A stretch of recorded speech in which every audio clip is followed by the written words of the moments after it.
A single father in a janitor's uniform just solved a tech crisis that 30 engineers couldn't fix.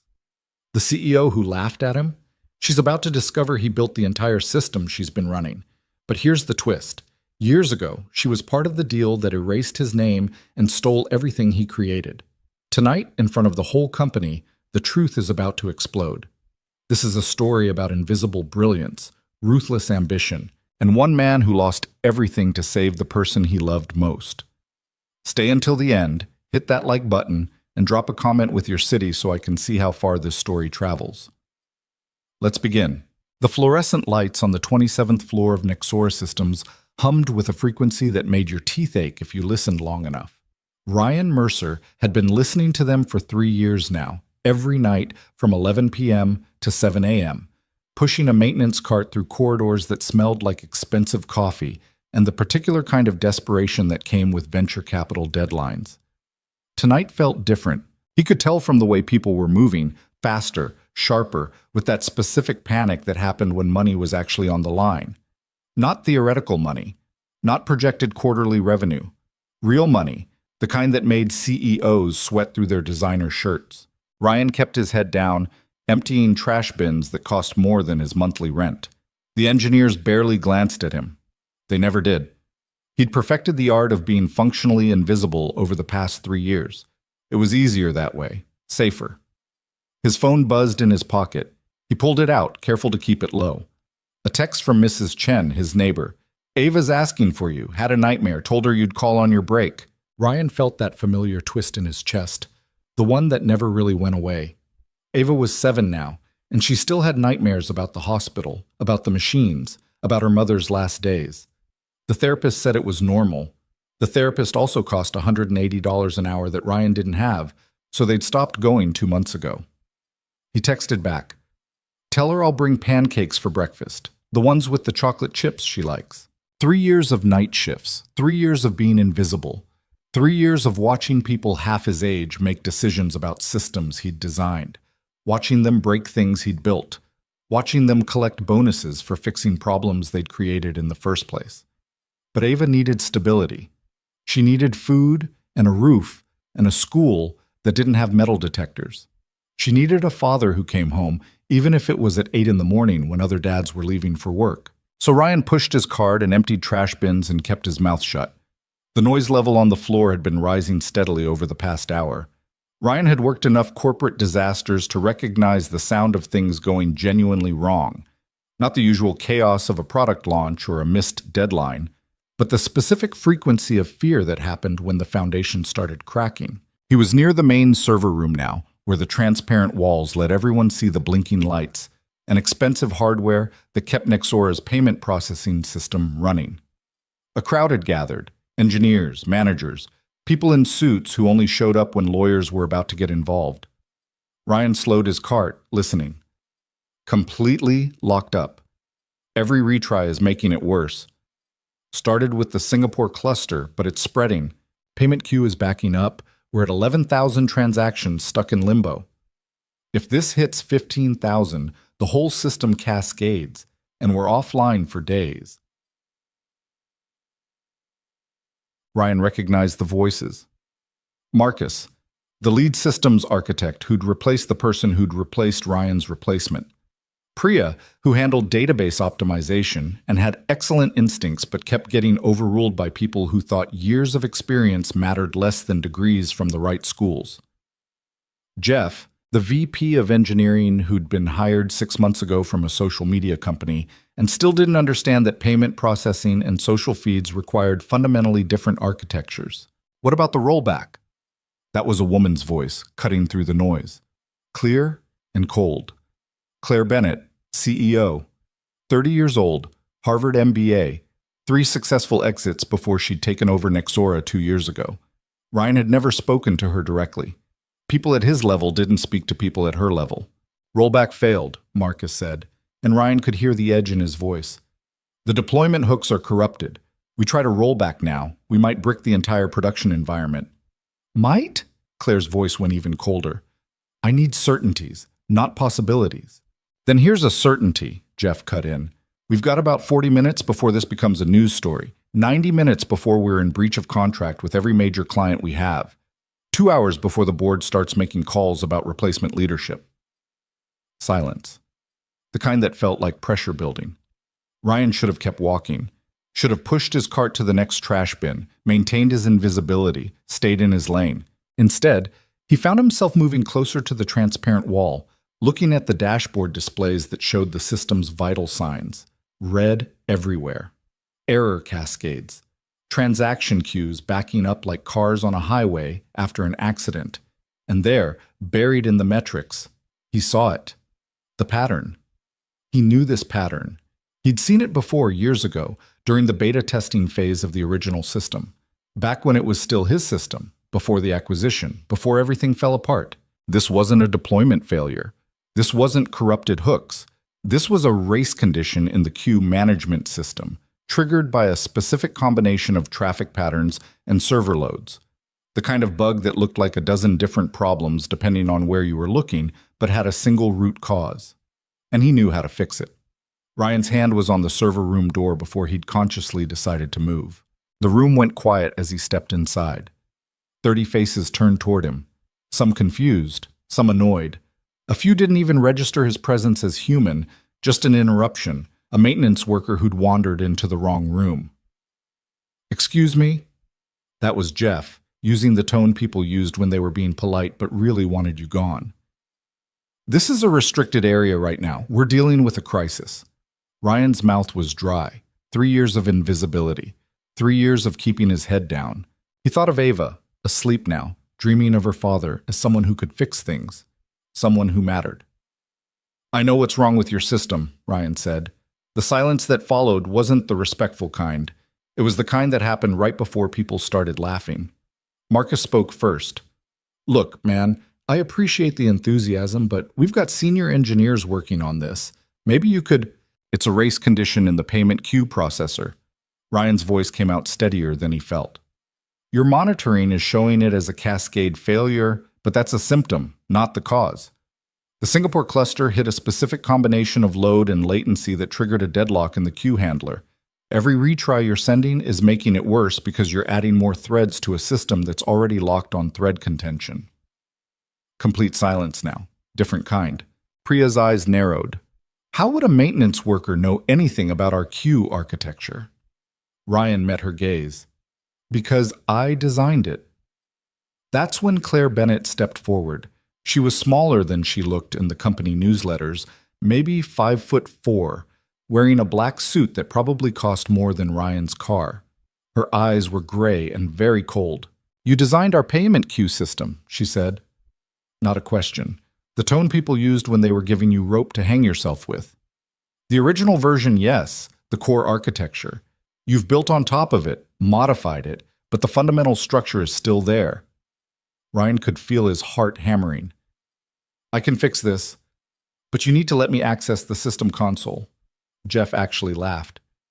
"This is insane, Claire. We don't have time for—" "How would you fix it?" Claire interrupted, still watching Ryan. "Specifically," Ryan took a breath. "You need to temporarily disable the auto-scaling feature on the queue processors. Right now your system is trying to solve the problem by adding more capacity, but that's like pouring gasoline on a fire. The race condition triggers when you have more than 8 parallel processors competing for the same queue locks. Disable auto-scaling, manually reduce the processor count to 4, clear the deadlocked threads, then restart the queue handler with a single-threaded bootstrap before re-enabling parallel processing." Priya was pulling up something on her tablet. That matches the thread dump I was looking at. The lock contention pattern. "It's still insane," Jeff said.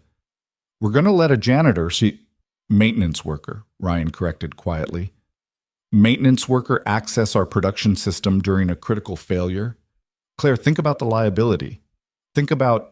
I'm thinking about the fact that we have 37 minutes before this becomes a news story," Claire said.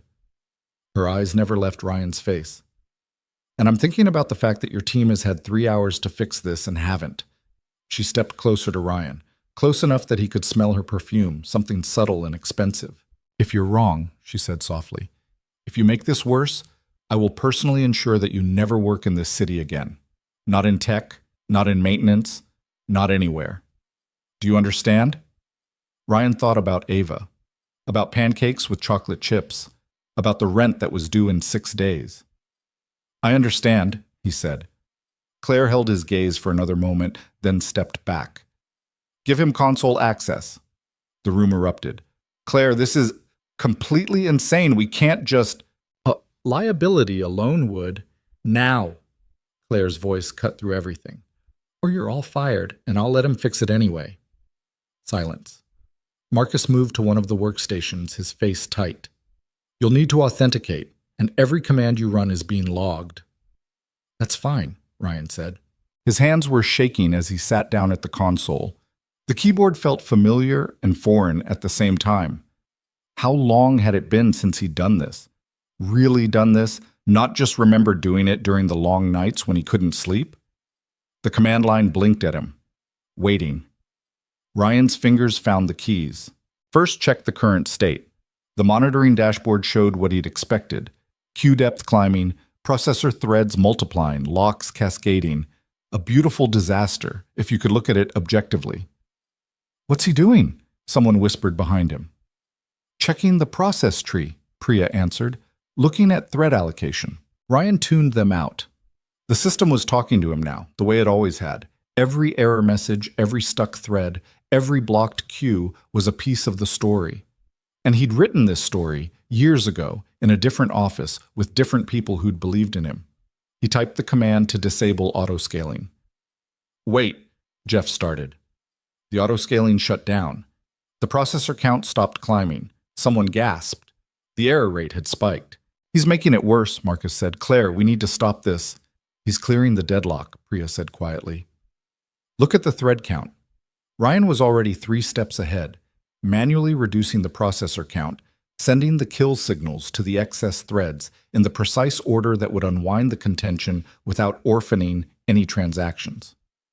The room had gone quiet again. On the main display, the error cascade was slowing. Not stopping, not yet, but the pattern was changing. The locked threads were releasing. The queue was still backed up, but it was no longer growing. Ryan's fingers flew across the keyboard.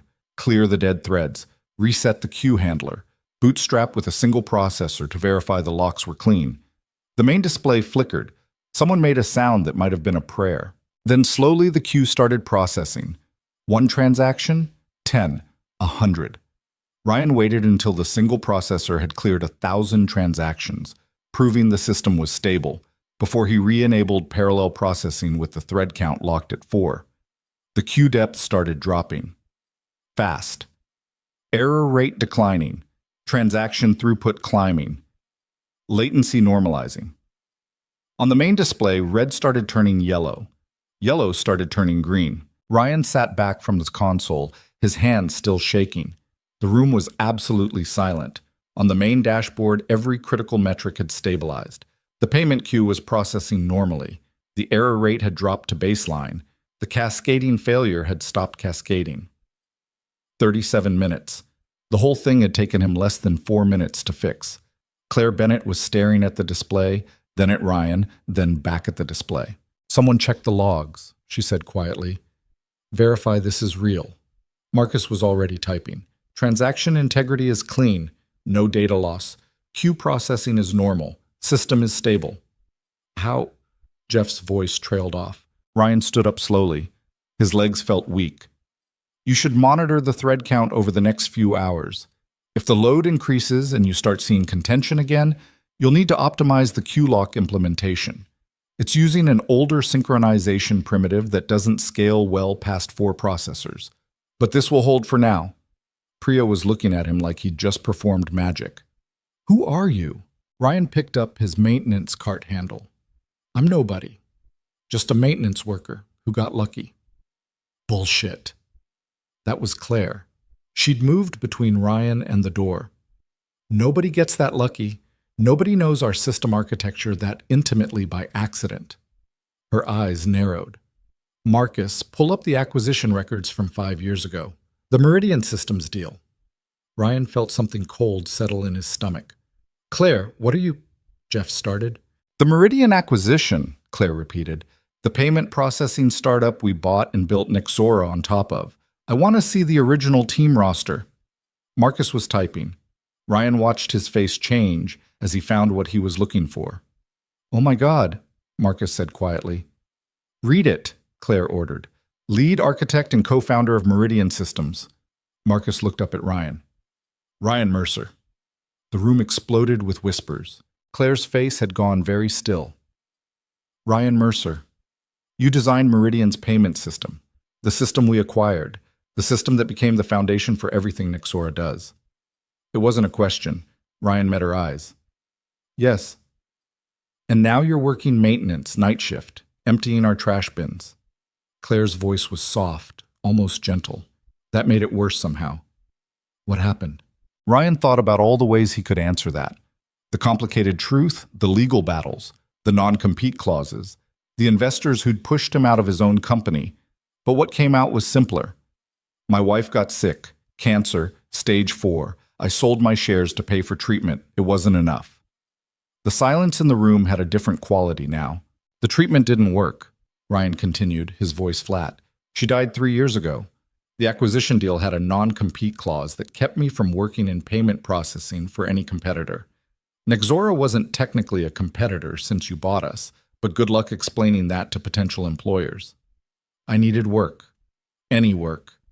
You were hiring maintenance. I took it. Claire's face was unreadable. You've been working here for 3 years, watching us build on your system, watching us make mistakes, watching us take credit for your work. I've been raising my daughter, Ryan corrected. The job is just a job. Why didn't you say anything? Priya asked. Why didn't you tell anyone who you were? Ryan almost laughed. Tell you what? That I used to be someone important? That I designed the system you're all working on? Would it have mattered? Would you have treated the night janitor differently if you knew he had a degree from MIT and a patent portfolio? No one answered. I didn't think so, Ryan said quietly. He moved toward the door. Your system's stable. You should be fine. I need to get back to work. Wait. Claire's voice stopped him. We need to talk about your role here, about compensation for tonight, about... I don't need compensation, Ryan interrupted. I did what anyone would do. The problem was there. I fixed it, that's all. That's not all, Claire said. You saved this company tonight. You saved my company. That deserves more than just going back to mopping floors. Ryan turned to look at her. Really look at her. She was young, brilliant, successful. Everything he'd been before life had taken it all away. And she was looking at him with something that might have been respect or might have been calculation. With people like Claire Bennett, it was hard to tell the difference. What I deserve, Ryan said carefully, is to go home in 3 hours, make my daughter pancakes, and help her get ready for school. That's what matters. Not this. Not any of this. He pulled open the door. Ryan, Claire's voice followed him. This isn't over. We're going to talk about this. Tomorrow. My office. 2 p.m. Ryan didn't answer. He pushed his maintenance cart back into the hallway, back into the fluorescent-lit corridors, back into the comfortable invisibility of being no one important. Behind him, he could hear the engineers starting to talk, their voices rising with excitement and confusion, and the particular energy that came after a crisis had been averted. Ryan kept walking. His phone buzzed. Another text from Mrs. Chen. She's asleep now. Told her you'd be home soon. Ryan typed back. On my way. Thank you. 3 more hours. Then pancakes. Then Ava's smile when she told him about her dreams, the good ones, the ones where her mother was still alive and the world made sense. That was what mattered, not the whispers he could hear starting behind him, not the way people were looking at him differently now, their eyes actually seeing him instead of looking through him. Not Claire Bennett's calculating gaze or her promises of talks and compensation and roles. Just Ava. Just breakfast. Just being the father she needed him to be. Ryan pushed his cart toward the next hallway, but found his path blocked by 2 people in security uniforms. Not the regular security guards he knew. These were different. Corporate security. The kind that showed up when executives made calls. Mr. Mercer, the taller one said. Ms. Bennett has asked that you wait in conference room B. She'll be with you shortly. It wasn't phrased as a request.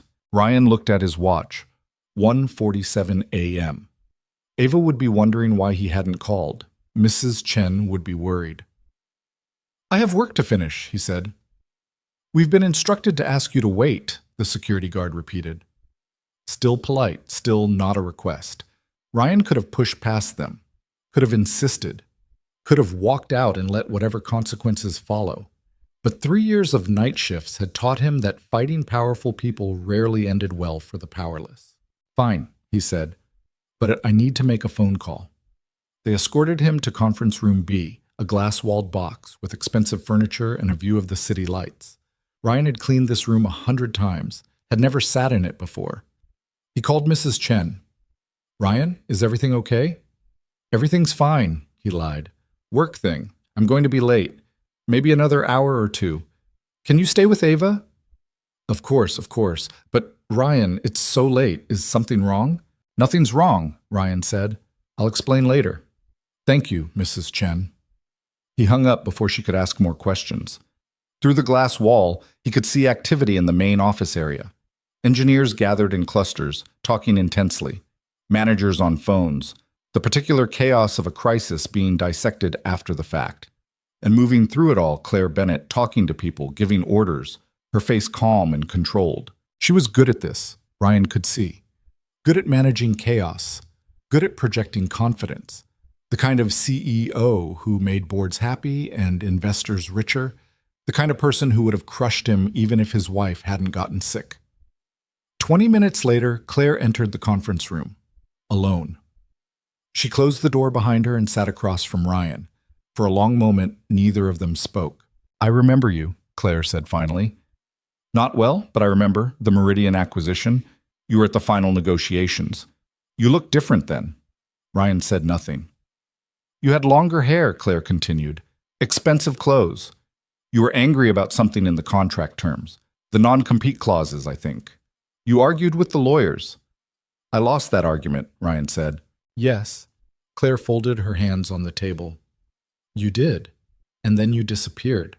We assumed you'd gone to another startup, taken your payout, and moved on. You assumed wrong. Clearly. Claire's eyes were sharp. Why didn't you tell anyone? 3 years, Ryan. 3 years of watching us fumble with your own creation. Why stay silent? Ryan met her gaze. You really don't know. No, I really don't. Because nobody cares who the janitor used to be, Ryan said. Nobody looks at the maintenance worker and thinks, maybe this person has a history. I'm invisible. That was the point. That seems like a waste, Claire said carefully. Ryan laughed, but there was no humor in it. A waste. Right. You know what's actually a waste? Spending 18 months trying to save your wife while your company gets sold out from under you? Signing away your rights to your own work because you're desperate for cash to pay for experimental treatments that don't work? Watching your daughter cry herself to sleep because mommy's in the hospital again? That's waste, Claire. Everything since then has just been surviving. Claire was quiet for a moment. I'm sorry about your wife. Are you? Yes, she said, and something in her voice sounded genuine. I am. I can't imagine what that was like. No, Ryan agreed. You can't. Another silence. I want to offer you a position, Claire said. Chief Technology Architect, full equity package. Salary commensurate with the role. You'd report directly to me, have authority over all technical decisions, and no. Claire blinked. You haven't heard the full offer. I don't need to, Ryan said. I don't want it. Ryan, be reasonable. You just saved this company. You clearly still have the skills. Why would you refuse? Because I have a daughter who needs me home at 8 a.m., Ryan interrupted. Because I have a life that works, barely, and I'm not interested in blowing it up for a job that will consume 18 hours a day. Because I learned, the hard way, that being important isn't the same as being happy. Claire leaned back, studying him. What if I could guarantee reasonable hours, real work-life balance? You can't, Ryan said. Not for a role like that. Not in a company like this. I know how it works. I lived it before. The crises don't care about your schedule. The investors don't care about your daughter's bedtime. The competition doesn't stop because you want to go home. So you'd rather empty trash bins. I'd rather be there when Ava wakes up, Ryan said. I'd rather make her breakfast and walk her to school and be someone she can count on. Not someone who makes promises he can't keep because there's always another emergency, another crisis, another reason why daddy can't come home. Claire was quiet for a long moment. I understand, she said finally. I don't agree, but I understand. She stood up. Ryan thought that was it. The conversation was over. Then she turned back. One more thing, Claire said. The Meridian acquisition. You know I was involved in that deal, right? I was working for the venture firm that funded the buyout. I was the one who pushed for those non-compete clauses. I thought we were protecting our investment. I didn't think about what it meant for the people on the other side. Ryan stared at her. I'm not apologizing, Claire continued. It was business. It was the right move for our interests. But I'm saying that I see the cost now. I see what it did to you, and I'm sorry that's how it worked out. She moved toward the door. Claire, Ryan called. She stopped. The system fixed tonight. That's not a permanent solution. The Q architecture needs a ground-up redesign. What I did was a Band-Aid. You've got maybe 6 months before the scaling issues become critical again. Claire turned back. Then help us fix it. Not as CTO.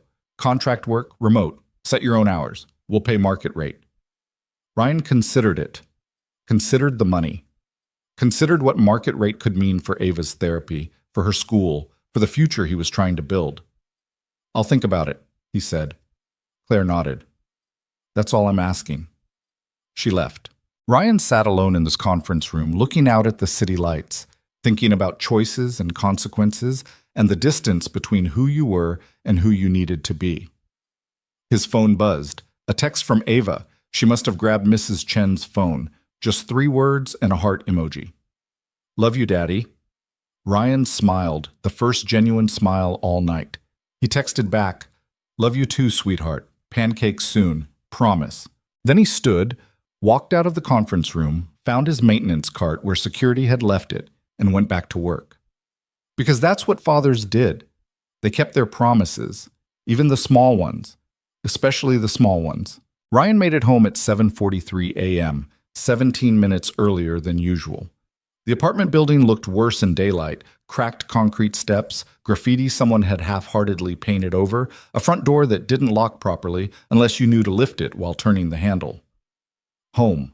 Mrs. Chen was waiting in the hallway outside his apartment, her small frame wrapped in a floral robe that had seen better decades. She was 72, had lived in the building since before Ryan was born, and had become something like family in the 3 years since Sarah died. You look terrible, she said by way of greeting. Good morning to you too, Mrs. Chen.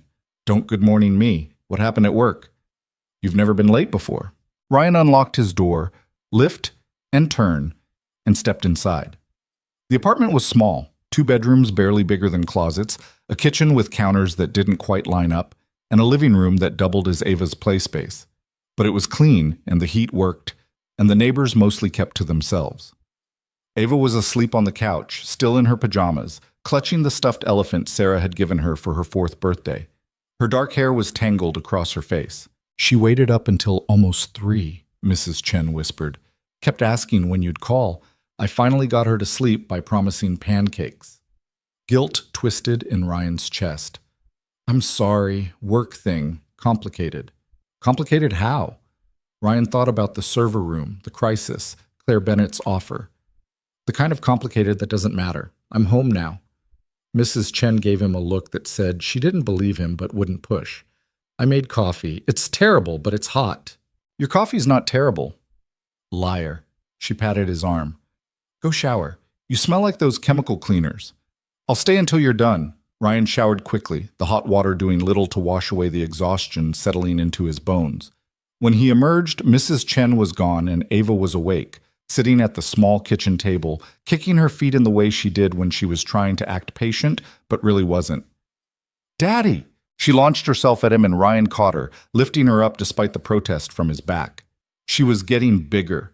Soon he wouldn't be able to do this anymore. Hey baby, did you sleep okay? You were late, Ava said into his shoulder. Mrs. Chen said you had to work extra.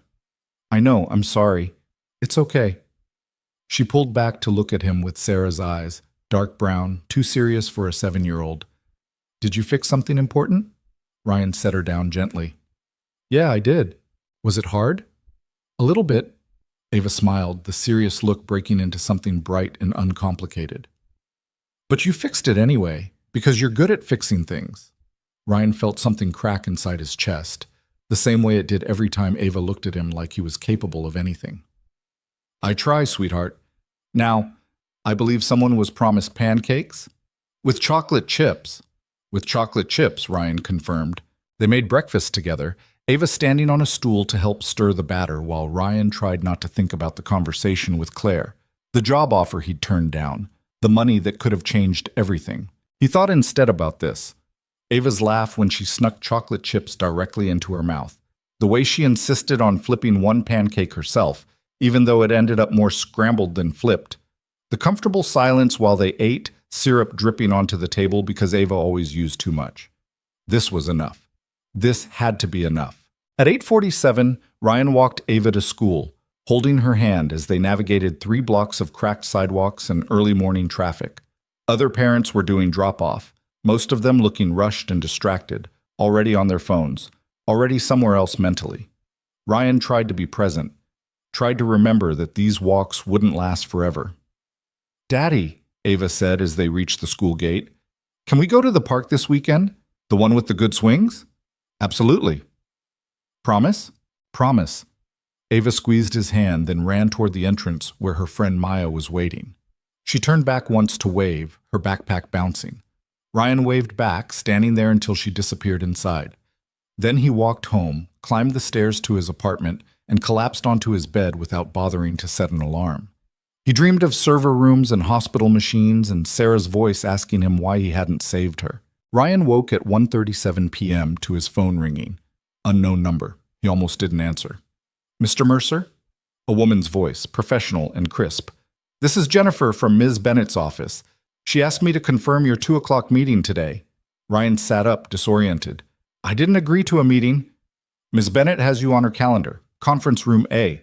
She said it was urgent." "I work nights," Ryan said. "I can't just—" "She anticipated you might say that. She's asked me to inform you that she's prepared to compensate you for your time. Standard consulting rate, $200 per hour with a 4-hour minimum." Ryan did the math automatically. $800. That was almost a full week's salary from his maintenance job. "Mr. Mercer?" "I'll be there," Ryan heard himself say. He hung up and stared at his phone. 200 an hour. The number kept bouncing around his head. That was what consultants made. What he used to make in another life, when he'd been someone important. Ryan showered again, then stood in front of his closet looking at 3 years of maintenance uniforms and casual clothes that had slowly developed holes and stains. Nothing appropriate for a meeting with the CEO. He finally settled on his least worn jeans and a button-down shirt that had survived from before. It didn't fit quite right anymore. He'd lost weight in the past 3 years. But it would have to do. The bus ride to Nixora took 40 minutes. Ryan spent it looking out the window, watching the city change from his neighborhood to the gleaming downtown corridor where tech companies clustered like antibodies around venture capital. He arrived at 1:54, signed in at the lobby, the daytime security guard looking confused to see the night janitor in civilian clothes, and took the elevator to the 27th floor. Different in daylight. The panic from last night was gone, replaced by the normal hum of a company in operation. Engineers at standing desks, sales calls in glass offices, the smell of expensive coffee and catered lunch. A few people glanced at Ryan as he walked past. 1 or 2 did double takes, probably recognizing him from last night. Conference room A was twice the size of the room he'd waited in before. Claire was already there, along with 3 other people Ryan didn't recognize. "Ryan," Claire said, standing, "thank you for coming. I know this isn't your usual schedule. Your assistant made it worth my time." "Good," Claire gestured to the others. "This is David Reeves, our CFO. Amanda Zhang, head of legal. And you met Jeff last night, VP of engineering." Jeff looked like he'd swallowed something sour. The others were harder to read. "Please, sit," Claire said. Ryan sat, felt immediately wrong, like he was wearing someone else's clothes to someone else's meeting. "I'll be direct," Claire began. "After you left last night, we did a complete audit of the system. The fix you implemented is holding, but as you predicted, it's not sustainable. We need a permanent solution." "I told you that already." "Yes, and we'd like to hire you to design it." Ryan glanced at the others around the table. David was watching him with the particular intensity of someone calculating value. Amanda had a legal pad covered in notes. Jeff was staring at a spot on the wall, jaw tight. "I already turned down your job offer," Ryan said. "This isn't a job offer," Claire corrected.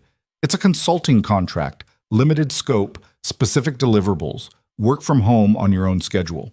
We need a complete redesign of the payment queue architecture. Timeline was 6 months.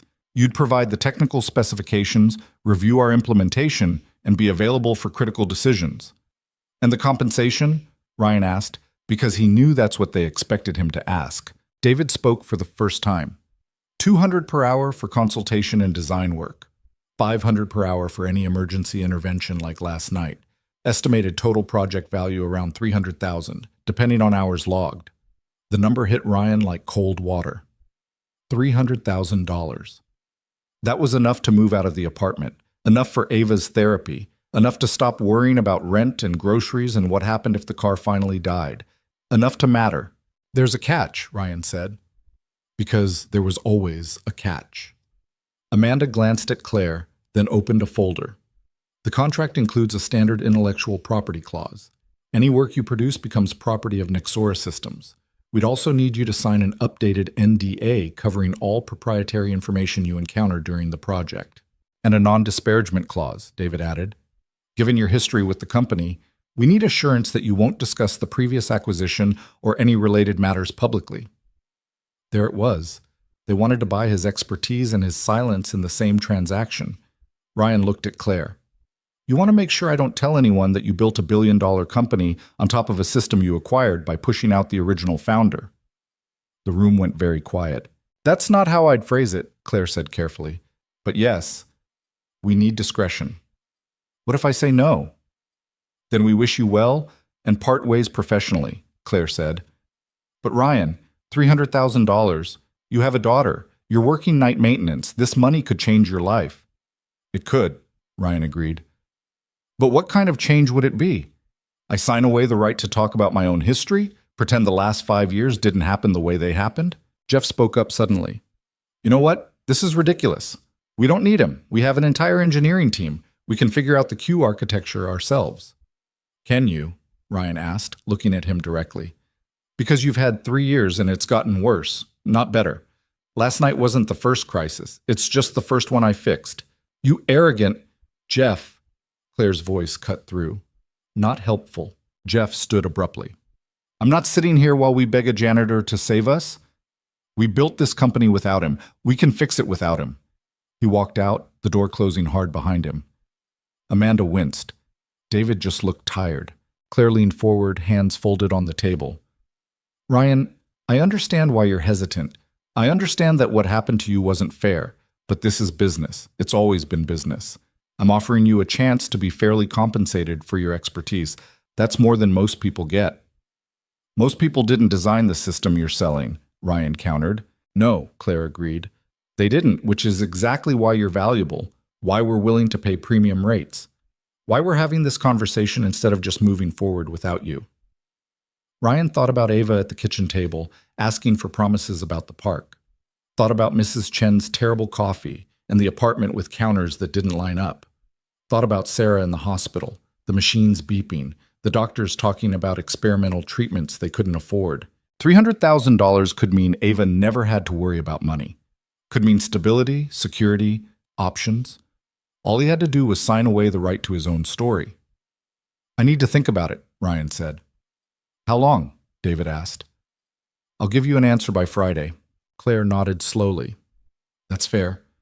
But Ryan, I need you to understand something. This offer has an expiration date. We're being generous because you helped us last night. But if you turn this down, we move forward without you. We find another solution, and that door doesn't open again." "Understood," Ryan said. He stood to leave. "One more thing," Amanda said. She slid a document across the table. "This is a check for last night. $800 for your consultation time. No strings attached, regardless of what you decide about the contract." Ryan looked at the check, his name printed in neat corporate typeface. $800. He picked it up, folded it carefully, put it in his pocket. "Thank you," he said. Outside the conference room, the normal office noise felt surreal. People typing, talking, laughing, living their normal lives while Ryan's world shifted underneath him. He made it to the elevator before he ran into Priya. "Ryan, hey." She looked uncertain, like she wasn't sure how to talk to him now that he wasn't just the maintenance guy. "I wanted to say thanks for last night. That was incredible." "Just doing what needed doing," Ryan said. "No, it was more than that." Priya glanced around, then lowered her voice.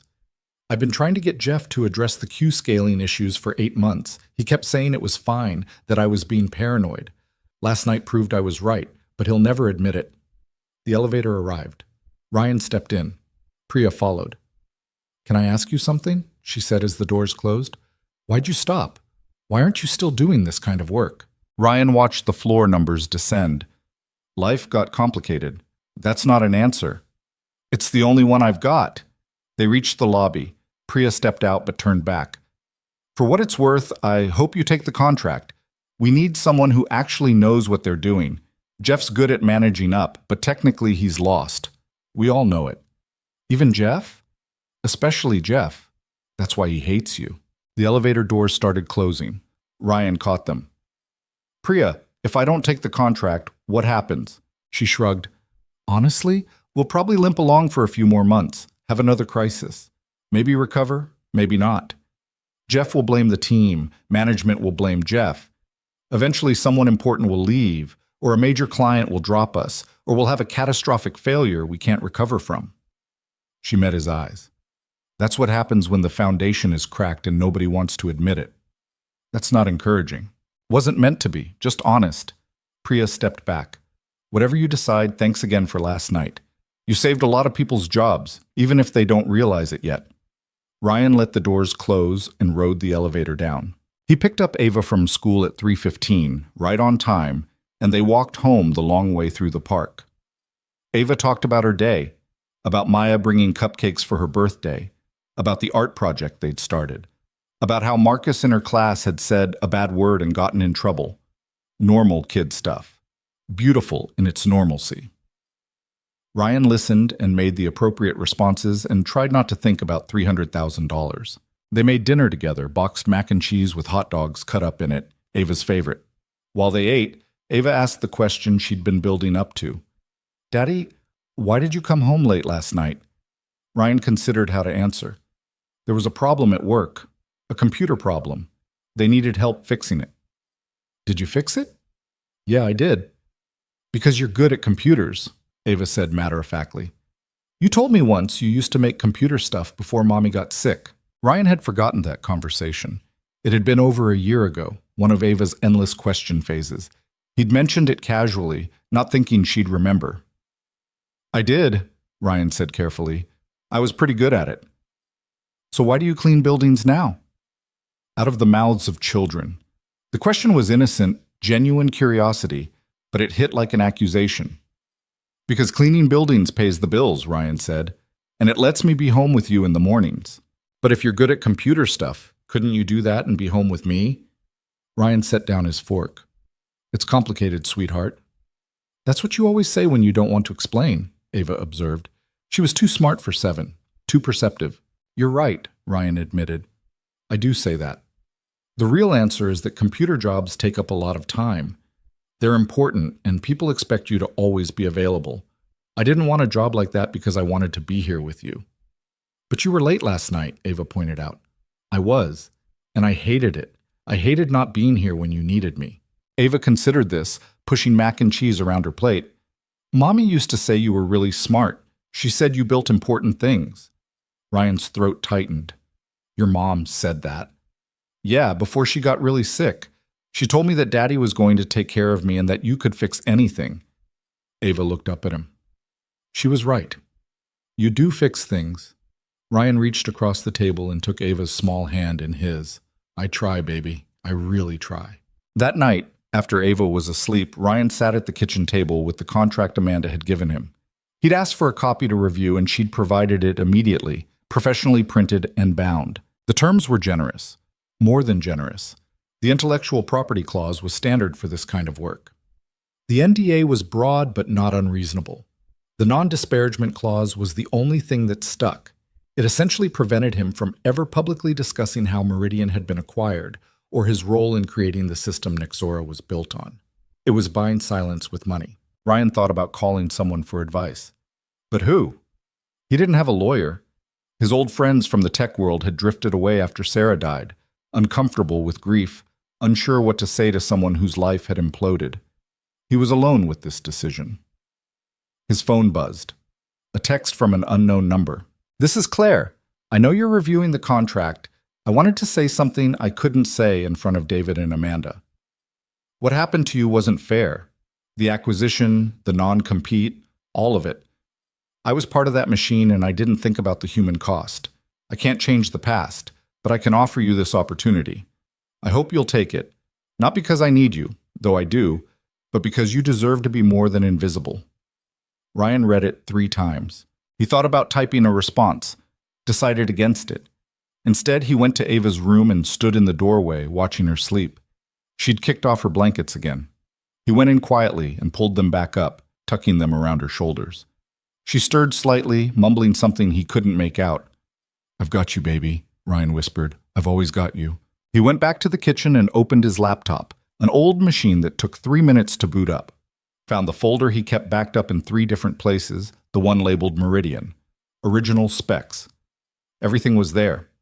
Every design document, every architecture decision, every line of code from the original system. His system, the foundation that Nexora had built their empire on. Ryan hadn't looked at these files in 3 years. Opening them felt like opening a wound. But he did it anyway. And as he read through the documentation he'd written years ago, he realized something. The system was elegant, efficient, well-designed for its time, but it had limitations he'd known about even then, constraints he'd planned to address in version 2. Version 2 had never happened because the acquisition had come first. Nexora had built on top of version 1 without ever understanding its limitations. They'd scaled it beyond what it was meant to handle.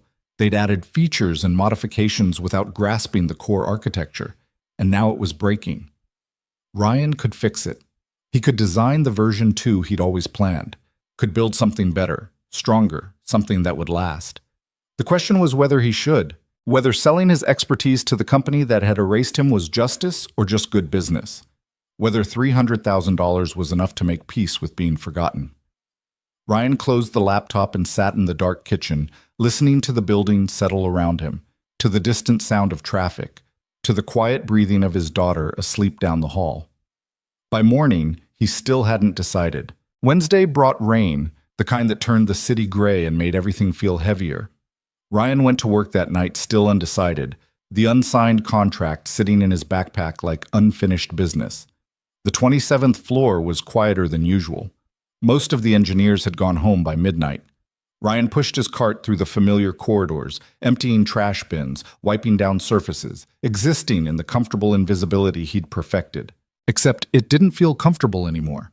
People who'd never looked at him before were looking now. A few nodded. One engineer, Ryan didn't know his name, actually said good evening as he passed. The shift was subtle but unmistakable. They saw him now, and Ryan wasn't sure he liked it. Around 2 a.m., he found Priya still at her desk, staring at lines of code with the particular exhaustion that came from debugging something that refused to make sense. "You should go home," Ryan said. Priya jumped, then laughed shakily. "Christ, you're quiet. I didn't hear you come up." "Hazard of the job. What are you working on?" "The Q processor. Trying to implement some optimization Jeff suggested." She gestured at her screen. "It's not working. I think his logic is flawed, but I can't figure out where." Ryan glanced at the code, saw the problem immediately. Jeff had confused parallel processing with concurrent processing, a rookie mistake that created race conditions. But saying that would mean getting involved, and he'd promised himself he wouldn't do that anymore. "Maybe sleep on it," Ryan suggested. "Fresh eyes help." "Yeah, maybe." Priya rubbed her face. "Can I ask you something, off the record?" "Sure." "Did they offer you the consulting contract?" Ryan nodded. "Are you going to take it?" "I don't know yet." Priya turned in her chair to face him fully. "Look, I know it's none of my business, but I've been here 4 years and I've watched this company build on quicksand. We've got brilliant people working here, but nobody understands the foundation. Nobody except you." She paused. If you don't take it, I'm probably going to leave. I can't keep fighting these battles alone. That's not fair, Ryan said quietly. Putting that on me. You're right, it's not. But it's true. Priya's voice was steady. No manipulation, just exhaustion. I'm tired, Ryan. Tired of being the only one who sees the problems. Tired of being ignored because I don't have the right pedigree or the right connections. You could change that. You could actually fix this place. Or I could take their money and watch them ignore me too. Maybe, but at least you'd be fairly compensated for it. Ryan didn't have an answer to that. He finished his shift at 7 a.m., deposited the $800 check on his way home, the bank teller doing a double take at the amount, and made pancakes for Ava in a kind of daze. Thursday passed in a blur of normal routine that felt increasingly surreal.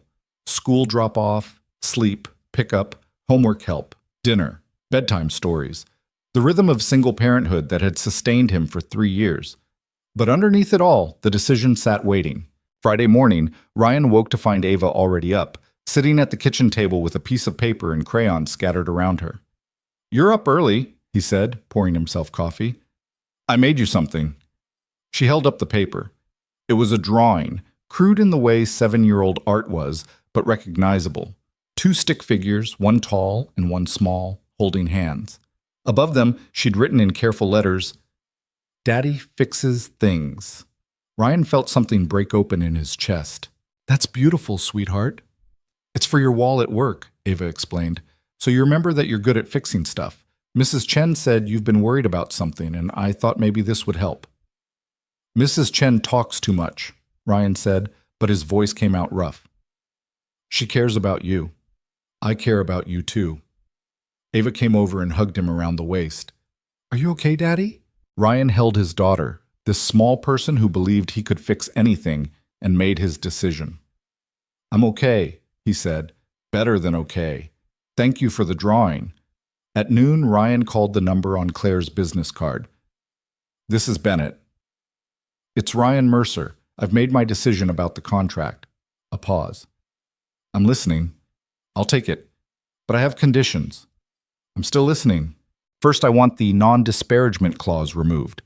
I won't badmouth the company, but I won't sign away my right to tell my own story if I choose to." "Ryan, I'm not done." "Second, I want equity. Not stock options. Actual equity.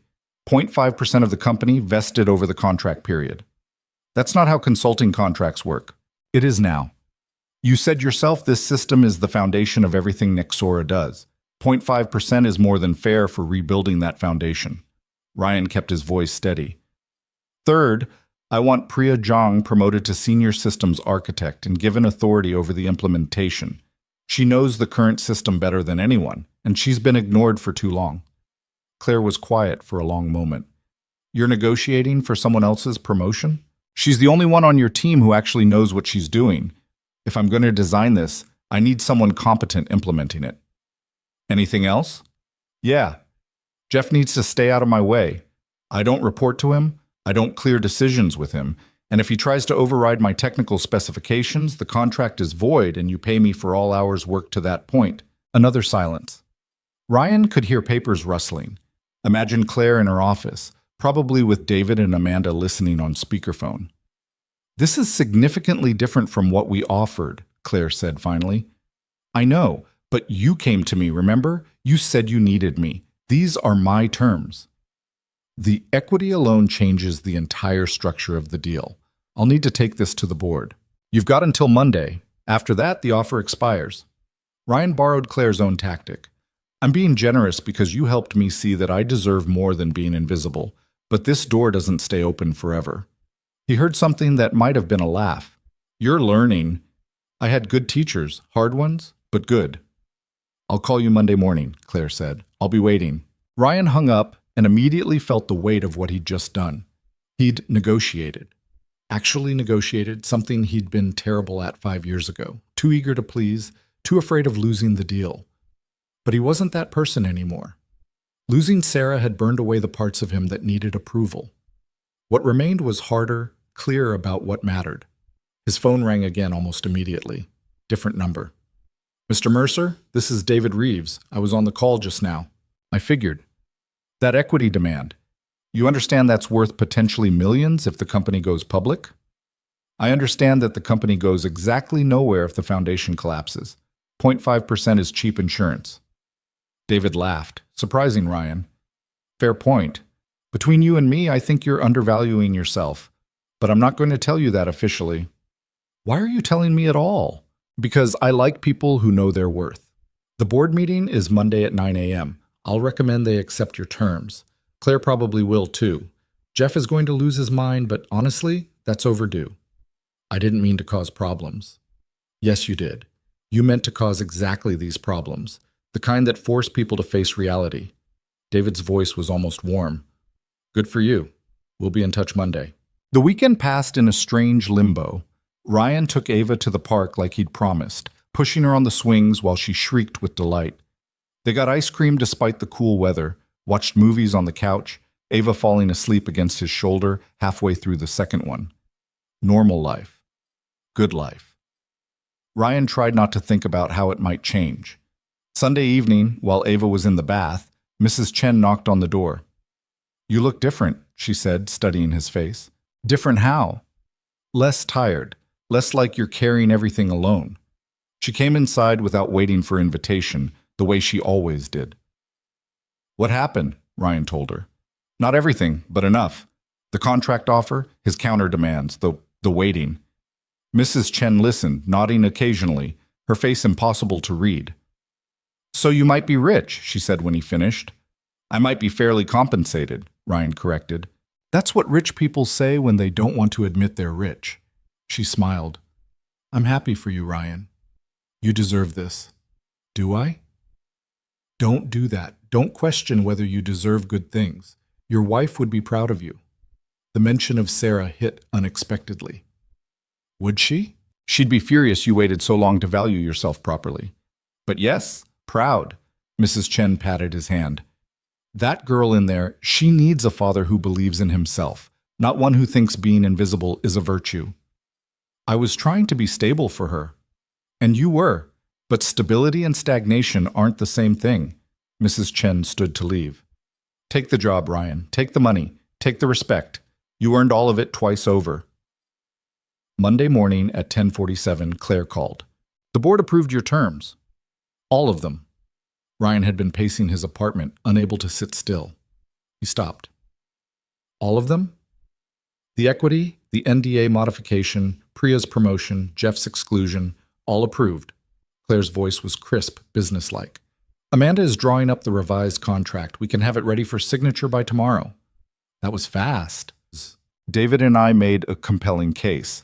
Plus, Jeff tried to present an alternative solution that fell apart under technical scrutiny. Made our argument easier. A pause. He's not happy about this, Ryan. Just so you know what you're walking into. I can handle Jeff. I'm sure you can. One more thing. The board wants to meet you. Formal introduction. Let them know who they're entrusting their platform to. Dinner, Wednesday night, 7 p.m. at Marchand's. Business, formal. Ryan looked at his closet, mentally cataloging his wardrobe. I don't own a suit. Then buy one. Bill it to the contract. You're a consultant now, Ryan. Appearance matters. Right. Appearance. I know you hate this part, Claire said, and for the first time she sounded almost sympathetic. The performance, the presentation, but these are the people with the checkbooks. Impress them and your life gets easier. Or I could just do good work. Do both. Wednesday, 7 p.m. Don't be late. Tuesday. Ryan did something he hadn't done in 3 years. He called in sick to his maintenance job. The supervisor, a perpetually stressed man named Dale, sounded confused. You've never called in sick. You okay? I'm fine, just need to handle some personal business. This about that computer thing last week? People are talking, saying you're some kind of genius or something. People exaggerate. Uh-huh. Well, take the night. But Ryan, we need to talk when you come back, about your future here. Ryan hung up knowing he'd probably just worked his last shift at Nexora Maintenance. The thought should have scared him. Instead, he felt oddly free. He spent Tuesday afternoon at a men's clothing store downtown, feeling completely out of place among the mannequins in designer suits, and the salespeople who smelled like expensive cologne. Can I help you? A young guy, probably 23, looked at Ryan's jeans and t-shirt with barely concealed judgment. I need a suit, business formal, for Wednesday night. We have several options in your price range. Price isn't a concern, Ryan interrupted, channeling the person he used to be. I need something that fits well and looks professional. I've got a board dinner. The salesperson's demeanor shifted immediately. Of course, right this way. 2 hours later, Ryan walked out with a charcoal gray suit that cost more than a month's rent, 2 dress shirts, a tie that the salesperson insisted was understated but confident, and shoes that hurt his feet. He also walked out feeling like a fraud. That evening, after Ava was asleep, Ryan tried on the suit again, stood in front of the bathroom mirror, the only full-length mirror in the apartment, and barely recognized himself. He looked successful, professional, like someone important, like the person he used to be before everything fell apart. His phone buzzed. Text from Claire. Amanda needs you to come by tomorrow to sign the contract. 10 a.m. work for you? Ryan texted back. I'll be there. Wednesday morning, Ryan dropped Ava at school wearing the new suit. Other parents stared. Ava's teacher did a double take. Daddy, you look fancy, Ava said. Is this for your new job? It's for a meeting about my new job. Are you nervous? Ryan crouched down to her level. Yeah, a little. Don't be. You're the smartest person I know. She hugged him, getting playground dirt on his jacket. Love you. Love you too, sweetheart. The contract signing took 15 minutes. Amanda walked him through every clause, every term, every obligation and right. Ryan read carefully, looking for traps, but it was clean. Exactly what they'd agreed to. He signed on page 17, his hand steady. Congratulations, Amanda said, sliding a copy across to him. You're officially a Nexora consultant. Equity papers will be filed by end of week. That's it? That's it. Welcome back to the world of people who matter. The comment stung because it was true. 3 years of being invisible, erased with a signature. Ryan spent the afternoon preparing for the board dinner, researching the members, understanding their backgrounds and priorities. This was the game he'd once been good at, before he decided being good at it didn't matter compared to saving Sarah. At 6:30 p.m., he put on the suit again, checked himself in the mirror, straightened the tie that cost $90. Mrs. Chen was watching Ava. She'd taken one look at Ryan and whistled. Look at you. Very handsome. Very important looking. I feel ridiculous. Good. That means you haven't forgotten where you came from. She adjusted his collar with practiced hands. Go impress them. Then come home and be yourself again. Marchand's was the kind of restaurant that didn't list prices on the menu and where the waiters spoke in hushed tones.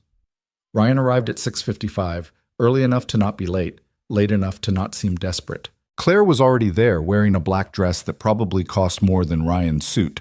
With her were 5 people, 3 men, 2 women, all in their 50s or 60s, all radiating the particular confidence that came with serious wealth. Ryan, Claire said, standing. Thank you for coming. Let me introduce you. The introductions blurred together, names and titles and handshakes. Patricia something, venture capital. Robert something else, former tech executive. The others Ryan forgot immediately. They sat, ordered drinks Ryan couldn't pronounce, made small talk about the weather and the restaurant, and nothing that actually mattered. Then Patricia, sitting directly across from Ryan, leaned forward. So, you're the man who built Meridian's payment system. I am. And you've been working maintenance at Nexora for 3 years. I have. That must have been humbling. Ryan met her gaze. It was honest work. Nothing humble about it. A ripple went through the table. Not quite tension, but close. I didn't mean to imply, Patricia started. Yes, you did, Ryan interrupted gently. You meant exactly that. It's fine. Most people think the same way, that cleaning floors is somehow less valuable than writing code. But here's the thing, both keep the company running. One just pays better. Claire was watching him with an expression Ryan couldn't read. Robert spoke up. We've reviewed your technical specifications for the Q redesign. Impressive work, but the timeline seems aggressive. 6 months to completely rebuild the core architecture? 6 months to design and implement, yes. Could be done in 4 if your team is competent and focused. That's quite confident. It's realistic. The current system is my design. I know exactly where the weaknesses are because I documented them 5 years ago. I know exactly how to fix them because I've had 3 years of night shifts to think about it. One of the other board members, Ryan thought his name was Michael, laughed. 3 years thinking about payment queue architecture. That's dedication or insanity. It's what happens when you watch your creation being mismanaged, Ryan said. When you see every mistake, every poor decision, every hack job that makes the problem worse, it becomes personal. Is that what this is? Patricia asked. Personal? Ryan considered lying, considered being diplomatic, decided against it. Yes, he said. It's personal. You acquired my company, pushed me out, built an empire on my work, and paid me almost nothing for it. Then, when your empire started cracking, I was conveniently there to fix it. So yeah, it's personal, but it's also professional. I'm good at this. Better than anyone else you'll find. And I'm charging you accordingly. The table went very quiet. Claire looked like she wanted to say something, stopped herself. Then Patricia smiled. I like you. You're direct. We could use more of that around here. I'm too old to pretend to be someone I'm not, Ryan said. How old are you? Michael asked. 32. 32, wife died, company stolen, spent 3 years as a janitor. That's a lot of living for 32. Life doesn't care about your age, Ryan said quietly. The dinner continued. Food arrived. Small plates of things Ryan couldn't identify, but that tasted expensive. Wine flowed. Conversation shifted to business strategy, market positioning, competitive threats. Ryan participated when asked, stayed quiet when not. Watched the dynamics, understanding who had real power and who just had titles. Patricia, he realized, was the one who actually mattered. The others deferred to her in subtle ways. By dessert, she'd made her decision. Ryan could see it in how she looked at him. Ryan, she said as coffee arrived, I'm going to be frank. When Claire first proposed this contract, I was skeptical. Seemed like we were paying premium rates for revenge fantasy, a janitor getting his moment. But talking to you tonight, I see something different. What's that? Someone who knows exactly what they're worth and isn't afraid to demand it. Someone who's been undervalued and underestimated and is done with that. She raised her coffee cup slightly. Someone who's going to do brilliant work because they have something to prove. I have a daughter to provide for, Ryan corrected. The proving part is secondary. Even better, nothing motivates like family. Patricia set down her cup. You have my full support. The resources you need, the authority to make decisions, the protection from internal politics, all of it. Build us something that lasts. I intend to. The dinner wound down. Handshakes and business cards and promises to stay in touch. Ryan escaped at 9:30, his face hurting from smiling, his brain exhausted from being on. He loosened his tie in the parking garage, sitting in his car for a few minutes before driving home. His phone buzzed. Text from Claire. You did well tonight. Patricia doesn't give compliments lightly. Ryan typed back. Just being honest. Claire responded immediately. That's what impressed her. Most consultants tell boards what they want to hear. You told them what they needed to hear. Ryan started the car, turned on the heat against the night chill. Typed, Is Jeff going to be a problem? The response took longer this time. Probably. But that's my problem, not yours.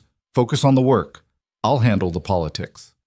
Ryan drove home thinking about that, about how easily Claire talked about handling politics, managing people, controlling situations.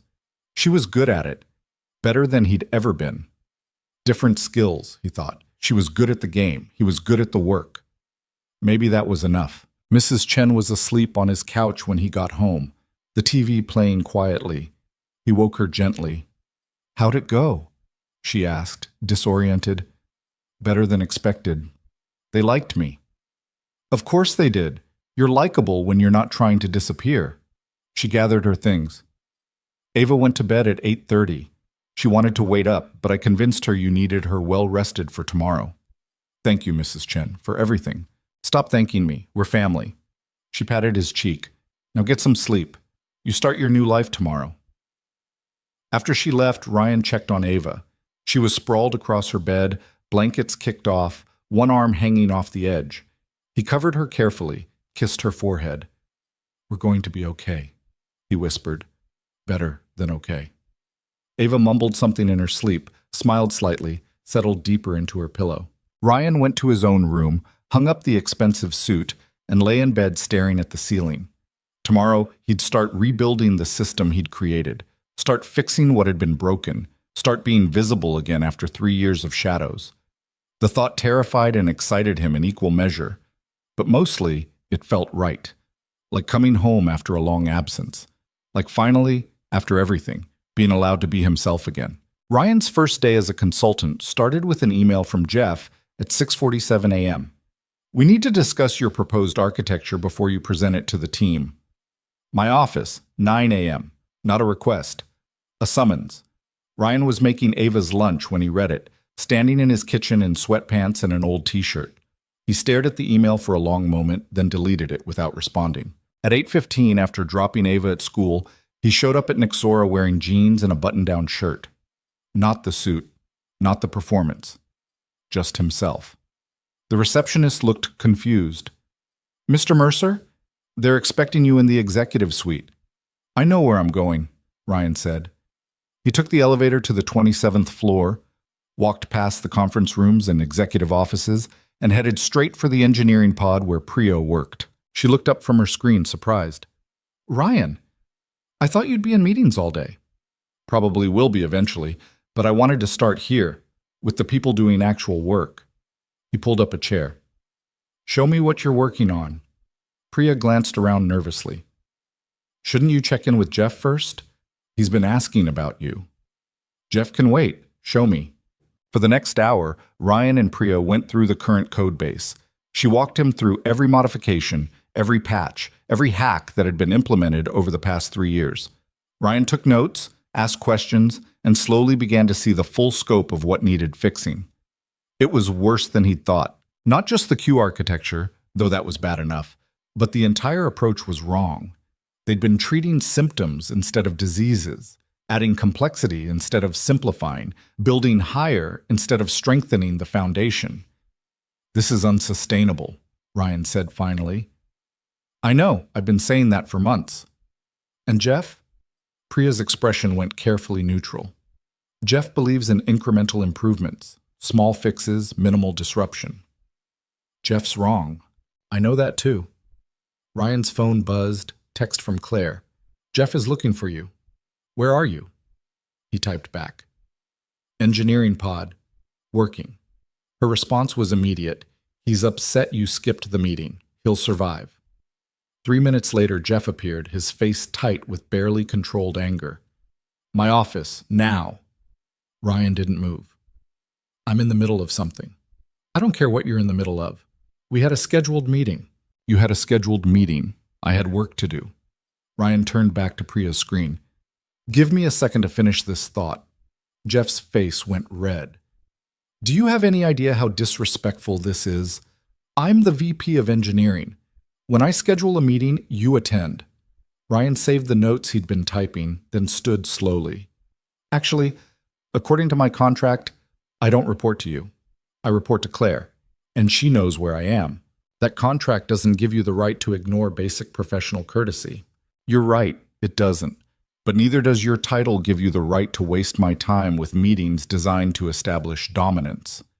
Ryan met Jeff's eyes. "You wanted me to come to your office so you could set the terms, make it clear you're still in charge.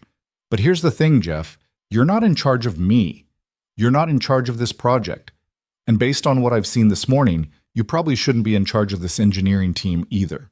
The entire pod had gone silent, 20 engineers pretending not to listen while hanging on every word. Jeff's voice dropped dangerously low. "You think you can just walk in here and undermine me? I think I can walk in here and do the job I was hired to do. If that undermines you, maybe the problem isn't me." For a moment, Ryan thought Jeff might actually take a swing at him. The man's hands were clenched, his breathing fast. Then Claire's voice cut through the tension. "Gentlemen, my office, both of you, right now." She was standing at the edge of the pod, arms crossed, face unreadable. Ryan and Jeff followed her in silence. The walk felt like being sent to the principal's office, except Ryan wasn't sorry, and Jeff looked ready to explode. Claire's office was corner suite, floor-to-ceiling windows, furniture that cost more than cars. She closed the door and turned to face them. What the hell was that? He ignored my meeting, Jeff said immediately. Showed complete disrespect for... I'm asking Ryan first. Claire's eyes were on him. Why skip the meeting? Because it was a waste of time, Ryan said. Jeff wanted to establish hierarchy. I needed to understand the current code base. One of those things moves the project forward. The other doesn't. You could have attended for 15 minutes, maintained the relationship. I could have, but then I'd be spending the next 6 months playing politics instead of fixing your system. You hired me to do one of those things, not both. Claire was quiet for a moment. Jeff, give us the room. Claire, you can't be serious. Now. Jeff left, slamming the door hard enough to rattle the windows. Claire sat on the edge of her desk, studying Ryan. You're making this harder than it needs to be. Am I? Jeff's been here 2 years. He has relationships, political capital, the respect of most of the engineering team. You just showed up and humiliated him in front of 20 people. He humiliated himself by trying to assert authority he doesn't have. Maybe. But now I have to manage the fallout. Now I have a VP threatening to resign, half the engineering team taking sides, and a board that's going to hear about this before lunch. Claire rubbed her temples. This is exactly the kind of drama I was trying to avoid. Ryan felt something harden in his chest. You want me to apologize? I want you to be smart about this. Pick your battles. This is my battle. Jeff's approach to the system is fundamentally flawed. Every decision he's made in the past 2 years has made things worse. If I'm going to fix this, I need him out of my way, not undermining me, not second-guessing technical decisions, not playing power games. So you decided to declare war on day 1. I decided to be clear about boundaries. Claire stood, moved to the window. The city stretched out below, gray and vast. You know what's funny? The board loved you last night, loved your directness, your confidence, your refusal to play games. But that only works when you're the underdog, when you're the janitor turned consultant telling truth to power. Now you're part of the system, and the system requires compromise. I don't work for the system, Ryan said. I work for you, and I work for the people trying to build good technology despite having incompetent leadership. If that's a problem, tell me now. Claire turned back to him. It's not a problem, but Jeff's not going anywhere. The board won't let me fire a VP 2 months before our funding round, so you're going to have to find a way to coexist. I can coexist as long as he stays out of technical decisions. That's his job, Ryan, making technical decisions. Then his job and mine are incompatible. They stared at each other. Some kind of test happening, though Ryan wasn't sure who was testing whom. Here's what's going to happen, Claire said finally. You're going to apologize to Jeff for the public confrontation. Not for being right, for how you were right. Then you're going to set up a weekly sync with him where you update him on technical progress. He gets to ask questions, provide input, but final decisions on the architecture redesign are yours. And if he tries to override me, then I step in. But you have to give him the chance to be professional first. Ryan wanted to argue, wanted to push back, maintain the hard line. But he thought about Mrs. Chen's words, about being smart, not just right. Fine, he said. I'll apologize for the confrontation. Thank you. But Claire, I meant what I said. His technical approach is wrong. If he keeps pushing his ideas, this project fails. And if this project fails, your company fails. I know, Claire said quietly. Why do you think I hired you? The apology happened in Jeff's office an hour later. Ryan kept it brief and factual. I shouldn't have contradicted you in front of the team. That was unprofessional. I apologize. Jeff was sitting behind his desk, still angry but trying to hide it. Apology accepted, but we need to establish some ground rules going forward. I agree. Claire suggested weekly syncs. That work for you? It's a start, but I need to be clear. I'm still responsible for this engineering team. That includes the people who will be implementing your designs. I can't have you going around me, undermining my authority. And I can't have you overriding technical decisions that you don't understand. Jeff's jaw tightened. I understand more than you think. Then explain to me why you recommended parallel processing optimization when the core issue is lock contention. Explain why you've been adding capacity instead of reducing complexity. Explain... This is exactly what I'm talking about, Jeff interrupted. This condescending attitude, like you're the only one who knows anything. Ryan took a breath. Started over. You're right, that was condescending. Let me try again. I've spent the morning reviewing the code base with Priya.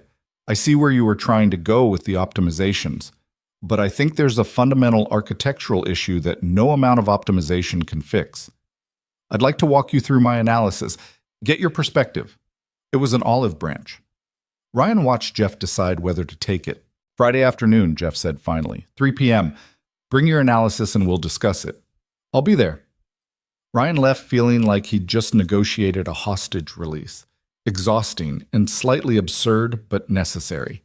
He spent the rest of the day with Priya and 2 other senior engineers, Marcus and a woman named Lisa.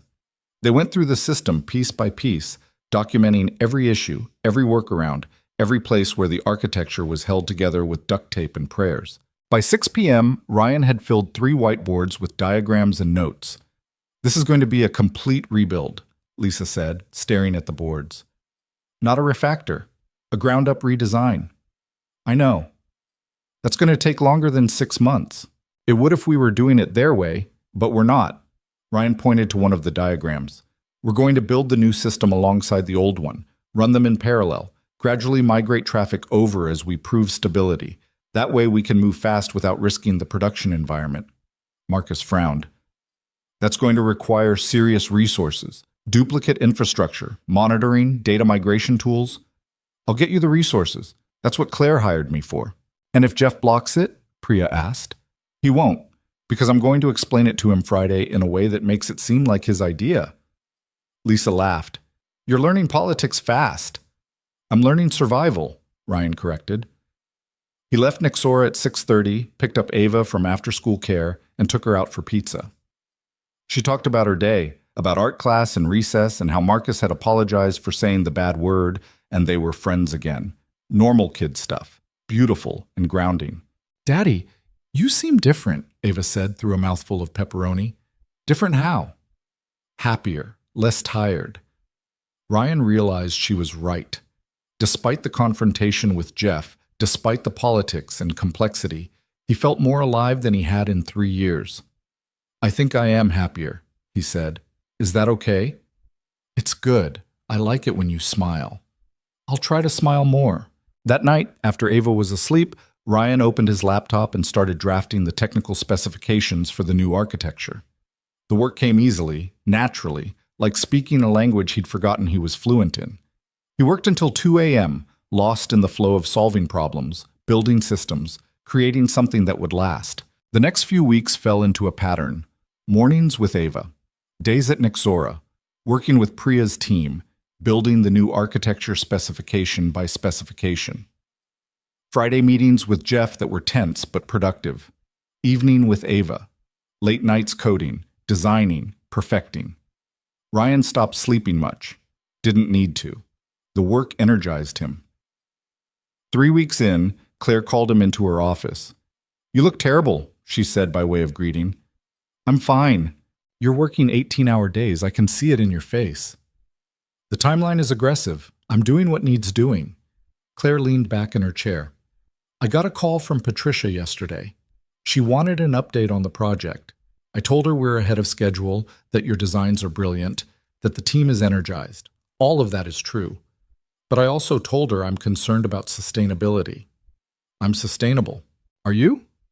Because from where I'm sitting, you look like someone running on fumes and stubbornness.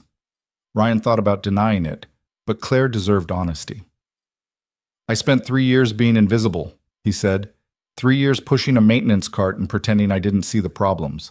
Now I finally get to fix them. Yeah, I'm tired, but I'm also more myself than I've been since Sarah died. So maybe that's not sustainable long-term, but right now it's what I need. Claire was quiet for a moment.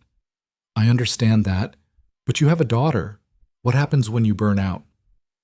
I won't. Everyone burns out eventually. Not before I finish this. Claire sighed. You're as stubborn as they said you were. Fine, but I'm imposing one rule. Sundays off. Complete disconnect. No emails, no code, no work. Time with Ava. That's not necessary. It's non-negotiable. Part of the contract, as of now. Claire's voice was firm. Ava needs her father present, Not just physically there. You told me that yourself. Ryan wanted to argue, couldn't find the words. Okay, he said finally. Sunday's off. The first Sunday off felt wrong. Ryan woke up instinctively thinking about the migration algorithm, about the data synchronization problem he'd been working through.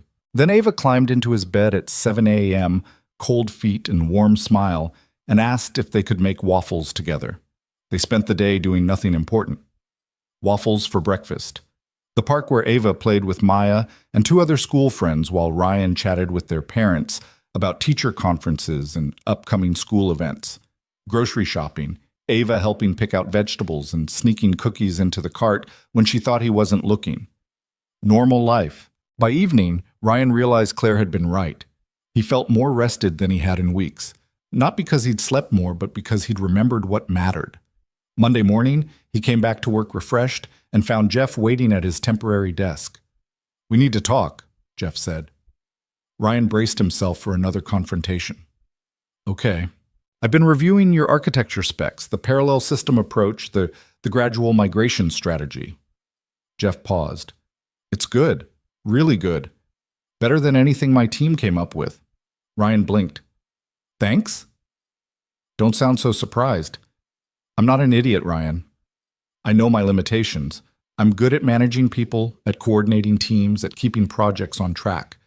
But the deep technical stuff, the architectural vision, that's not my strength. It's yours." This was the last thing Ryan had expected. "I appreciate you saying that. I'm saying it because it's true, and because I'm tired of fighting you." Jeff sat down. "Look, when Claire hired you, I felt threatened. Felt like she was bringing in a replacement, someone who'd make me look incompetent. And maybe I am incompetent, at least at this level of technical work, but I'm trying to be professional about it." Ryan studied Jeff's face, looking for manipulation, for angles. Found only exhaustion and something like resignation. "You're not incompetent," Ryan said carefully. "You're just playing the wrong position. You'd be a great program manager. Someone who coordinates between teams, manages timelines, handles stakeholder communication. But trying to make deep technical decisions when it's not your strength, that's setting yourself up to fail." Claire said something similar last week, suggested I might be happier in a different role. Jeff's smile was bitter. "More diplomatic than you're being, but same message." "What did you tell her?" "That I'd think about it. That I needed time to figure out what I actually want." Jeff stood. "Anyway, I wanted you to know I'm not going to be a problem anymore. Your technical decisions are yours. I'll support them with the team." He left before Ryan could respond. Priya appeared a moment later. "Did I just see Jeff being reasonable?" "I think so. I'm as confused as you are." Claire must have had a serious conversation with him. "Probably." Ryan turned back to his screen. "Doesn't matter. We've got work to do." By the end of week 5, they had a working prototype of the new Q architecture running in a test environment. It handled 10 times the load of the current system with half the latency. Ryan scheduled a demonstration for the executive team. The day of the demo, he showed up at Nexora to find the conference room already packed.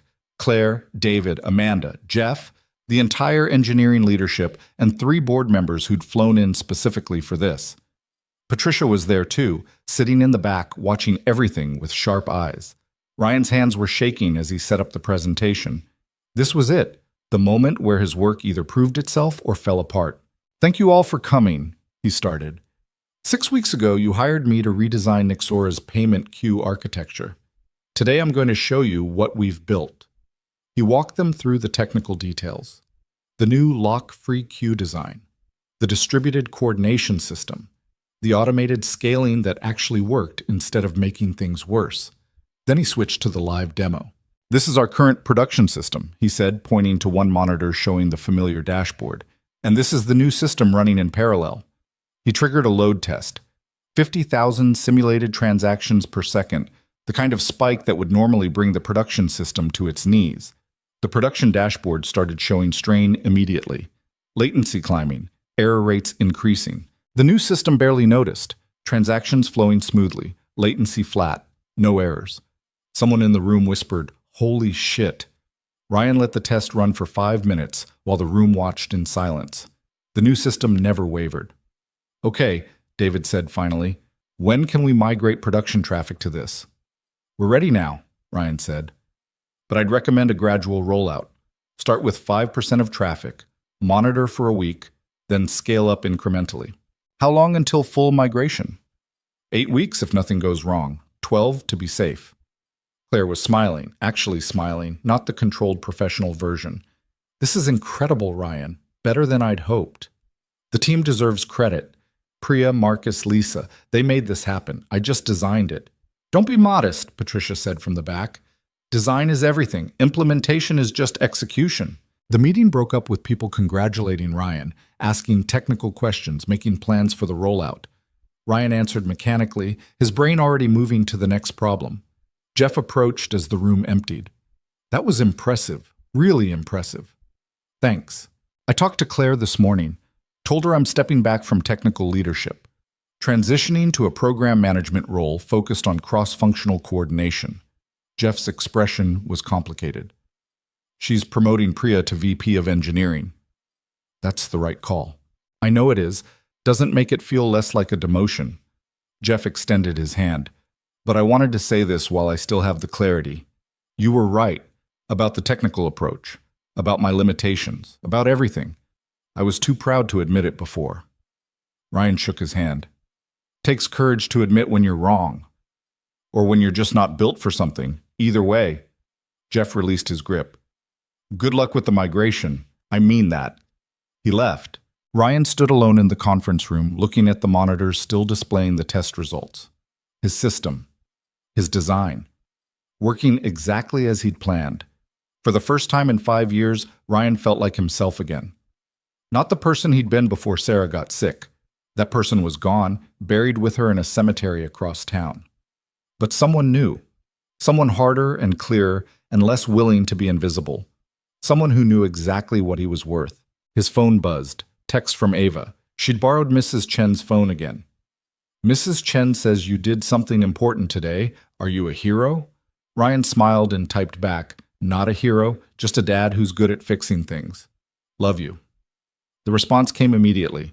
Love you too. Can we get ice cream to celebrate? Absolutely. Pick you up at 3:30. Ryan left the conference room and walked out of Nixora into afternoon sunlight that felt like possibility. The ice cream celebration turned into a regular Thursday tradition. Every week after Ryan's progress meeting with Claire, he'd pick up Ava early from after-school care, and they'd go to the same shop on Morrison Street, the one with the hand-painted mural of cartoon cows, and the owner who knew Ava's order by heart. Mint chocolate chip, extra sprinkles, Mr. Paulson would say before Ava even opened her mouth. And black coffee for Dad, who pretends he doesn't want ice cream, but always steals bites from his daughter. It was true. Ryan always stole bites. 8 weeks into the migration, things were going almost too smoothly. The new system was handling 70% of production traffic without a single incident. Error rates were down. Performance metrics were up. Every dashboard showed green. Claire had started talking about the IPO timeline again, something that had been on hold for months. The board was pleased. Patricia had sent Ryan a bottle of wine that probably cost more than his first car, along with a note that said simply, "Told you so." But Ryan couldn't shake the feeling that something was coming, that the other shoe was about to drop. It dropped on a Tuesday. Ryan was working from home, reviewing the final migration plan with Priya over video call when Ava's school called. "Mr. Mercer, this is Principal Davidson. Ava's fine, but we need you to come pick her up. There was an incident." Ryan's stomach dropped. "What kind of incident?" "I'd rather discuss it in person." "How soon can you be here?" 20 minutes later, Ryan was sitting in the principal's office while Ava sat outside with the nurse. Principal Davidson was a woman in her 50s with kind eyes and a serious expression. "Ava got into a fight," she said, "with Marcus, the boy from her class." "Ava doesn't fight." "She does when someone says her father is just a janitor who got lucky." Ryan felt something cold settle in his chest. "Tell me exactly what happened." The story came out in pieces. Marcus had overheard his parents talking about Ryan, about the Nixora situation, about how some maintenance worker had stumbled into a consulting contract. At school, he'd repeated it to Ava, framed as an insult. Ava had defended Ryan. Marcus had pushed. Ava had pushed back harder. "She gave him a bloody nose," Principal Davidson said, which I which I obviously can't condone. But Mr. Mercer, between you and me, I understand why she did it. Is she expelled? No, 3-day suspension for both of them. But I wanted to talk to you about something else. The principal folded her hands on her desk.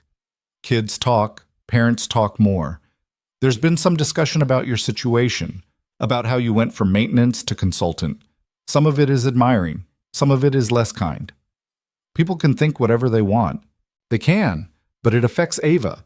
She hears things, she defends you, and while I admire her loyalty, she's 7 years old. She shouldn't be carrying that weight.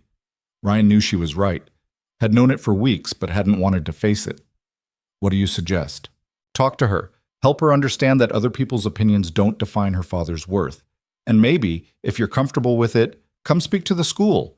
Let the parents and kids see who you actually are instead of letting rumors fill the gap. Ryan thought about that. About standing in front of a room full of parents who'd been gossiping about him. About making himself visible in a different way. I'll think about it, he said. Ava was quiet on the drive home. She stared out the window, her small hands clasped in her lap, a bruise forming on her knuckle. Does it hurt? Ryan asked. A little. I'm sorry you had to deal with that. Marcus is a jerk. Maybe, but hitting him didn't solve anything. He said you were just lucky, that you're not really smart, you just knew the right people. Ava's voice cracked. He said his dad said you're a fraud. Ryan pulled the car over. They were 2 blocks from the apartment, but this conversation couldn't wait. He turned to face Ava. Look at me, sweetheart. She did, her eyes bright with unshed tears. Marcus's dad doesn't know me. He doesn't know my story. He sees a maintenance worker who got promoted and makes assumptions. That's what people do when they don't understand something. They create narratives that make sense to them. But it's not true. No, it's not. But here's the thing, Ava. It doesn't matter if it's true or not. What matters is that you know the truth. That I know the truth. That the people who actually matter know who I am and what I've done. But he said it in front of everyone. I know, and that's embarrassing and it hurts, but fighting him didn't change his mind. It just got you suspended and gave him ammunition to say you're violent too. Ava was crying now, quiet tears running down her face. I just wanted them to know you're good at things, that you're important. Ryan unbuckled his seatbelt and pulled Ava into an awkward hug across the center console. I am good at things, and I am important. To you, to the people I work with, to myself. I don't need Marcus or his father to validate that. Then why does it hurt so much? Because you love me. And when someone you love is disrespected, it feels personal. That's normal. But baby, you can't fight everyone who says something mean about me. You'll spend your whole life fighting. Ava pulled back, wiping her eyes. What should I do instead? You know the truth. You hold on to that. And when people say untrue things, you can choose to correct them calmly, or you can choose to walk away. But violence isn't the answer. Even when they're being really mean, even then. They sat in the parked car for a few more minutes while Ava composed herself. Then Ryan drove the last 2 blocks home, his mind churning. That evening, after Ava was asleep, Ryan called Claire. We have a problem, he said. He explained the situation, the school fight, the rumors, the parents talking. Claire was quiet for a moment. I was afraid of this. The local tech blog ran a story last week about Nexora's turnaround. They mentioned you by name, called it a Cinderella story of a maintenance worker saving the company. I didn't authorize that. Our PR team did. They thought it was good publicity, human interest, underdog narrative, all that. Claire sighed. I should have warned you, should have anticipated the blowback. It's affecting my daughter. I know, and I'm sorry. What do you need from me? Ryan had been thinking about this all evening. I need to control my own narrative. The school wants me to come speak, tell my story directly instead of letting people speculate. I think I should do it, but I need your permission to talk publicly about my history with Nexora. The NDA... I know what the NDA says, but this isn't about disparaging the company. This is about being honest about my own life, about helping my daughter understand that my value isn't determined by job titles. Claire was quiet for a long moment. You know what? Do it. Talk to the school. Tell your story however you want. The board might push back, but I'll handle them. You sure? Ryan, you saved this company. More than that, you've transformed it. If telling your story helps your daughter, then tell it. Anyone who has a problem with that can talk to me. After hanging up, Ryan sat in the dark living room thinking about what he'd say. How to explain 5 years of loss and survival to a room full of parents and 7-year-olds. The presentation happened Friday afternoon in the school gymnasium. Principal Davidson had organized it as an assembly, all the 2nd and 3rd graders plus any parents who wanted to attend. Ryan had expected maybe a dozen parents. There were over 60. Word had spread. The maintenance worker turned consultant was coming to tell his story. People were curious. Ryan stood at the front of the gym, looking at the sea of small faces and judgmental parents, and felt his hands start to sweat. Then he saw Ava in the 3rd row, sitting next to Maya, giving him a thumbs up. He smiled and began. Hi, everyone. I'm Ryan Mercer, Ava's dad. Principal Davidson asked me to come talk to you about work and life and how things aren't always what they seem. So here's my story. He told them about Meridian Systems, about building a payment processing platform from scratch, about the success, the acquisition, the money that should have set him up for life. Then he told them about Sarah, about the cancer diagnosis, about watching the woman he loved fight a battle she couldn't win while their savings evaporated into medical bills and experimental treatments. The gymnasium was completely silent. When Sarah died, I was 30 years old with a 4-year-old daughter and no money left. The non-compete clause from the acquisition meant I couldn't work in payment processing for any competitor. I tried to get hired as a consultant, as an architect, anything in my field. But I'd been out of the industry for 2 years taking care of my wife. My resume had a gap. My references were outdated. And honestly, I was a mess. People could see it. Ryan paused, looking at Ava. She was leaning forward, completely focused. So I took a maintenance job at Nexora, night shift, cleaning floors and emptying trash. It wasn't glamorous. It wasn't what I'd planned for my life. But it paid the bills and it let me be home for Ava in the mornings. That mattered more than prestige. Some of the parents were shifting uncomfortably. Ryan pressed on. I worked that job for 3 years, and you know what I learned? That there's no such thing as unimportant work. The engineers writing code, the maintenance workers keeping the building clean, the security guards making sure everyone's safe, we all matter. The janitor isn't less valuable than the CEO. We just have different roles. He saw a few parents nodding now. Others still looked skeptical. The night I fixed Nexora's system, I wasn't lucky. I was doing exactly what I'd been trained to do, what I'd spent a decade learning. The only difference was that someone finally gave me the chance to use those skills again. Claire Bennett, the CEO, saw a problem and cared more about solving it than about who solved it. That's what good leadership looks like. Ryan walked closer to where the kids were sitting. Here's what I want you all to understand. Your value as a person isn't determined by your job title. It's determined by how you treat people, how you solve problems, how you show up for the people you love. I was the same person whether I was emptying trash cans or redesigning payment systems. The work changed. I didn't. A hand went up in the back. Marcus, the boy who'd fought with Ava. Yes?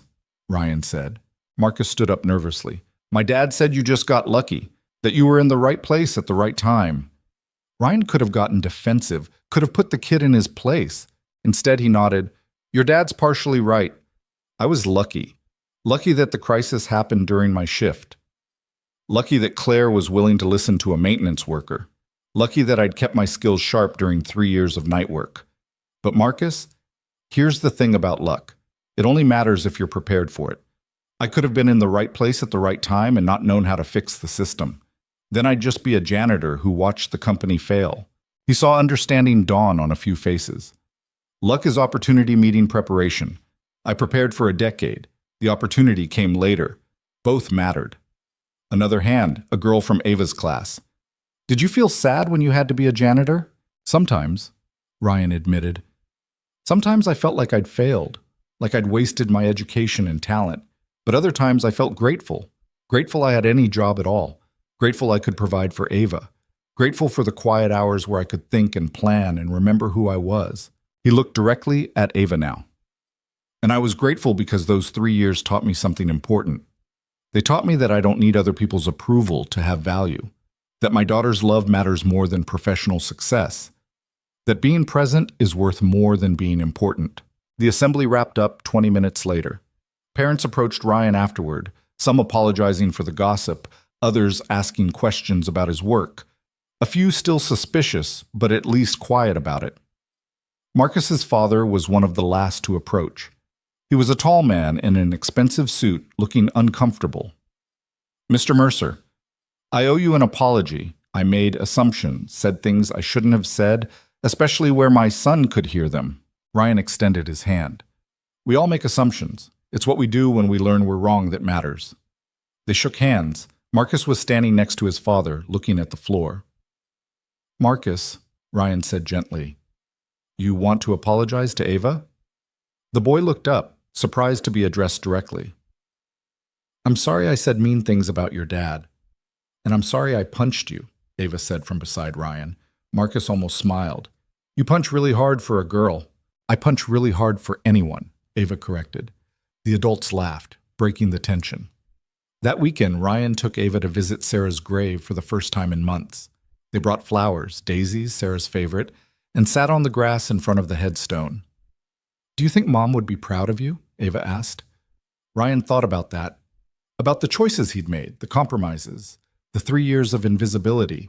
"I think she'd be proud that I kept you safe and loved. The rest is just details." "Mrs. Chen says Mom is watching over us." Ryan didn't believe that, hadn't believed in anything watching over them since Sarah died, but he understood why Mrs. Chen said it, why Ava needed to believe it. "Maybe she is," he said, "and if she is, I think she's happy that we're okay, that we found our way through." They sat in comfortable silence for a while. Then Ava asked the question that had probably been building for weeks. "Are we rich now?" Ryan laughed. "We're comfortable. We have enough." "Does that mean we have to move?" "Do you want to move?" Ava considered this seriously. "I like our apartment, and Mrs. Chen, and my school, even though Marcus is sometimes a jerk. Then we'll stay. Maybe get a slightly bigger place in the same building if one opens up. But we don't have to change everything just because we have more money." "Good. I don't want everything to change." "Me neither, sweetheart. Me neither." Monday morning, Ryan arrived at Nexora for the final migration meeting. They were moving the last 30% of traffic to the new system today. If everything went smoothly, the old architecture would be retired by end of week. The conference room was packed. Engineering team, executive leadership, board members on video call, everyone wanted to watch this moment. Priya was running point on the actual migration. She'd grown into her VP role quickly, commanding the room in a way that would have been impossible 6 months ago. "We're ready to proceed," she said. "All systems green, monitoring in place, rollback procedures tested, on Ryan's signal." Everyone looked at Ryan. He thought about the past 6 months, about the late nights and hard conversations and slowly rebuilding not just the system, but himself. About learning that value wasn't about visibility, that importance wasn't about titles, that success was measured in more than stock prices and job descriptions. "Do it," he said. Priya typed the command. On the main display, traffic started shifting. 30%, 40, 50. The old system's load dropping as the new one absorbed everything. No errors, no latency spikes, just smooth, efficient processing. At 70%, someone in the room started clapping. Others joined. By the time they hit 100% migration, the whole room was applauding.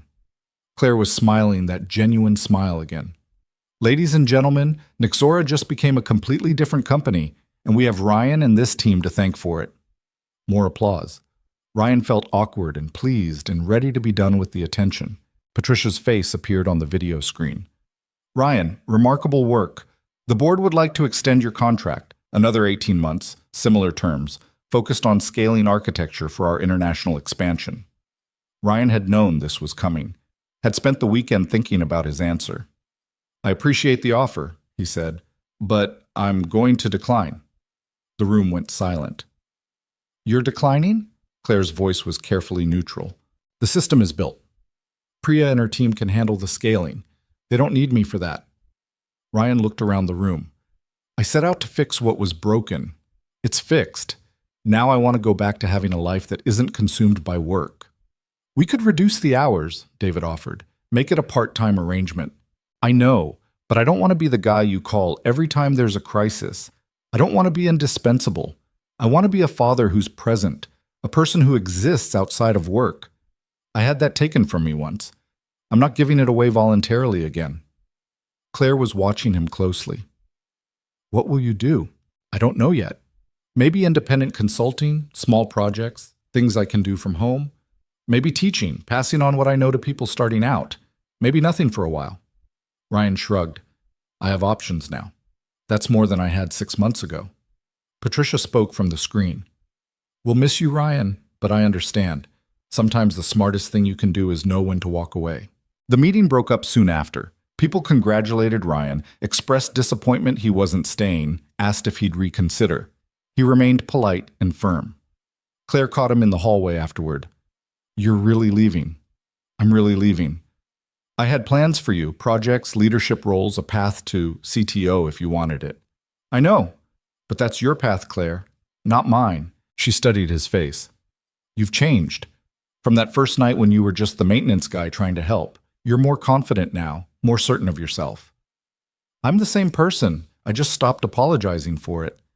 Fair enough. Claire extended her hand. Thank you, Ryan, for saving us, for building something that will outlast both of us here. Ryan shook her hand. Thank you for seeing me, for taking the chance. Not many CEOs would have listened to a janitor. Not many janitors could have done what you did. They stood there for a moment, two people who'd needed each other at exactly the right time, now ready to move forward separately. If you ever change your mind, Claire said, the door's open. I appreciate that, but I won't change my mind. Ryan's last day at Nexora was quiet. He spent it documenting everything, answering final questions, making sure Priya and the team had everything they needed. At 5 p.m., he packed up his temporary desk. There wasn't much to pack, and walked to the elevator. The engineering pod threw him a small party.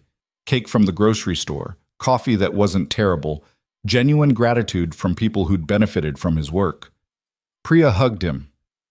You changed my life, you know that, right? Not just the promotion, but showing me that technical competence matters more than politics. You did that yourself, Ryan said. I just gave you permission to believe it. Marcus, the senior engineer who'd been there that first night, shook his hand. You're a legend now, the janitor who saved Nexora. That story's going to get told for years. Probably embellished more each time, Ryan said. Definitely. By the time I retire, you'll have fixed it while fighting off hackers with one hand and rescuing a puppy with the other. Ryan laughed. Make sure the puppy is cute. I want my legend to have details. He left Nexora at 6:30 p.m., walking out into early evening light. The building looked the same as it had the first night he'd worked there, but everything else had changed. Or maybe nothing had changed except his understanding of it. He picked up Ava from after-school care, early, because he could now, and took her to their ice cream place. Is this still our Thursday tradition if it's Monday? Ava asked. It's our whenever we want tradition now, Ryan said. They sat at their usual table while Ava demolished her mint chocolate chip and Ryan drank coffee and stole bites.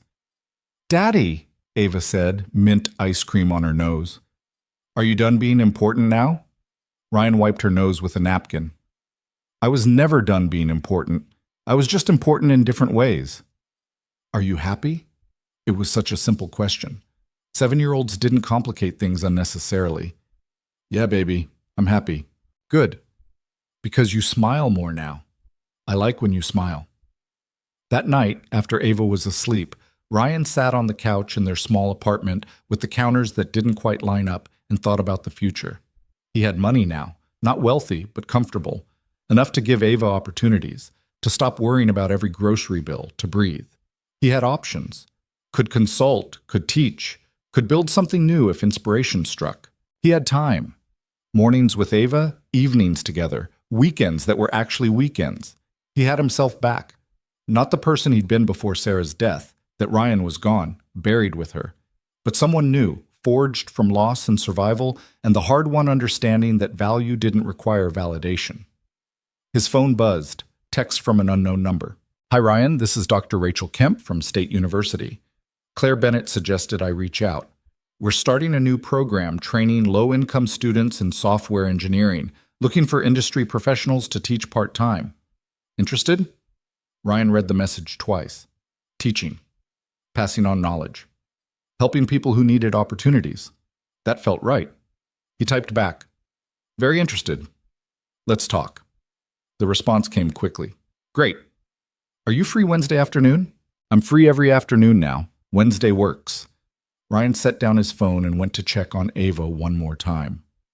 She was sprawled across her bed, one arm hanging off the edge, the stuffed elephant that had been Sarah's last gift tucked under her chin. He adjusted her blankets, kissed her forehead. We did it, he whispered. We made it through. Ava mumbled something in her sleep that might have been, "Love you, Daddy," or might have been nothing.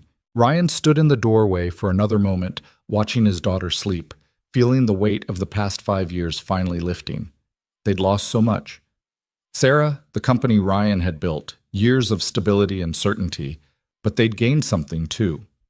Understanding, resilience, the knowledge that value came from within, not from job titles or bank accounts or other people's opinions. Ryan had been invisible for 3 years, had pushed a maintenance cart through corridors where people looked through him like he didn't exist, had accepted that invisibility because he'd thought it was the price of stability. But he'd been wrong. Invisibility wasn't stability, it was erasure. Being seen mattered, not for ego or validation, but because visibility meant possibility, meant opportunities, meant being able to help and teach and create and matter. He'd been seen again, finally, had reclaimed his expertise and his worth, had proven to himself and his daughter and anyone else who cared that maintenance worker and architect were both worthy, both valuable, both him. And now he was choosing what came next, not based on fear or desperation or the need to prove anything to anyone, but based on what mattered, time with Ava, work that fulfilled him, teaching others who'd been overlooked or underestimated. Ryan turned off the hallway light and went to his own room. Tomorrow he'd start planning the next chapter. Tonight, he'd sleep knowing that for the first time in 5 years, they were okay. More than okay. They were building something new, not the life they'd planned, not the future they'd imagined before Sarah got sick and everything fell apart. But a good life. An honest life. A life where Ryan could look at himself in the mirror and see someone worthy of his daughter's belief. That was enough. That was more than enough. That was everything. 3 months later, Ryan stood in front of a classroom of 20 students at State University. They were kids from circumstances that didn't usually lead to tech careers. Foster care, poverty, broken families, kids who'd been invisible their whole lives. He wrote his name on the board. Ryan Mercer. Before we start, he said, I want to tell you my story. Not to impress you, but to show you that where you start doesn't determine where you end up. That being overlooked doesn't mean being worthless. That sometimes the most important qualification is refusing to give up. He told them about Meridian, about Sarah, about the 3 years pushing a maintenance cart, about the night everything changed and the months that followed. The students listened with the intensity of people hearing their own stories reflected back. You're all here because someone saw potential in you, Ryan said. Maybe you don't see it yet. Maybe you think you're not smart enough, not prepared enough, not the right kind of person for this field. I'm here to tell you that's wrong. The tech industry needs people who've struggled, who've failed, who understand that intelligence isn't about where you went to school or who your parents know. It's about solving problems and refusing to quit when things get hard. A hand went up, a young woman in the back row. Yes? How did you stay confident when everyone was treating you like you didn't matter? Ryan smiled. I didn't stay confident. I lost confidence completely. Spent 3 years thinking I'd wasted my potential, that I'd failed. But I had a daughter who believed in me. And eventually, her belief became a mirror. I started seeing myself the way she saw me. Not as a janitor or a consultant or any job title.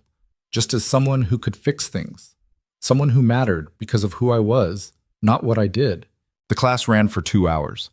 Ryan taught them about system architecture, about problem solving, about the technical skills they'd need.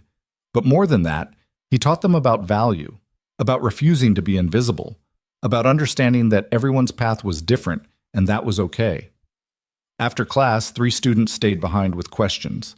Ryan answered each one carefully, remembering what it felt like to be hungry for knowledge and unsure if you deserved access to it. Walking to his car afterward, Ryan's phone rang.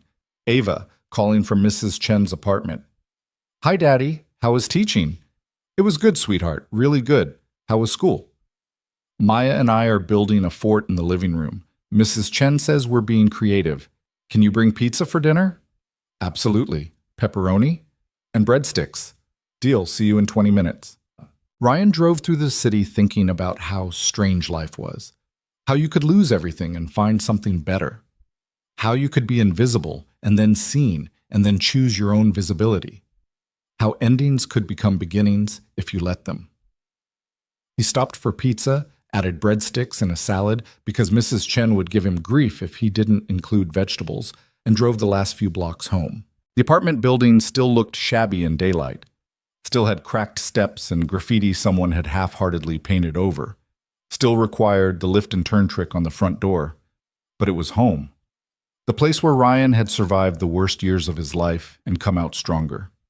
He climbed the stairs, the elevator was broken again, and heard Ava's laugh through the door before he even knocked.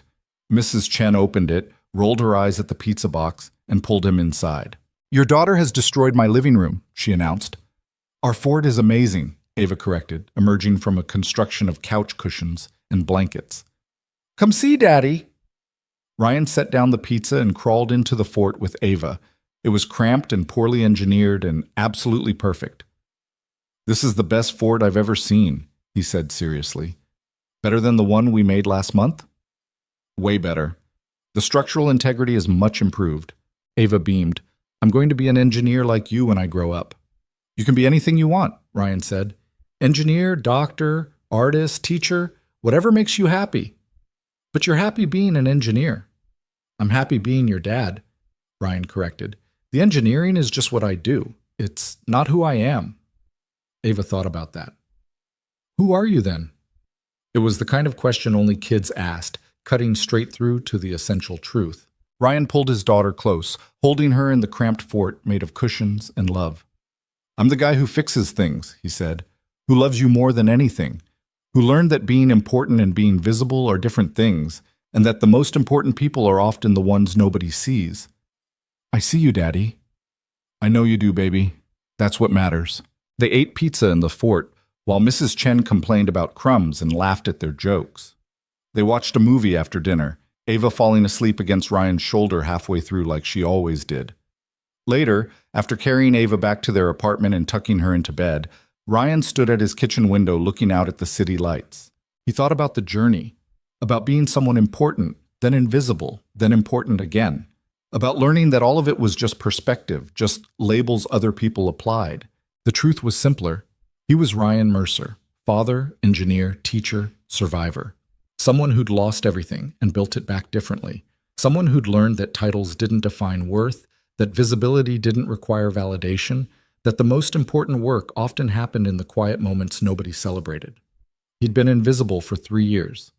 And in that invisibility, he'd found something essential.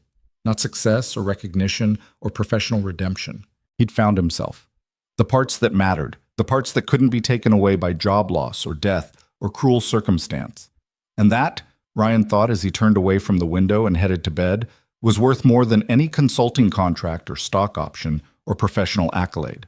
He was seen now by the people who mattered, by Ava, who'd never stopped believing, by students who needed someone to show them that their circumstances didn't define their potential, by himself, finally, after years of looking away.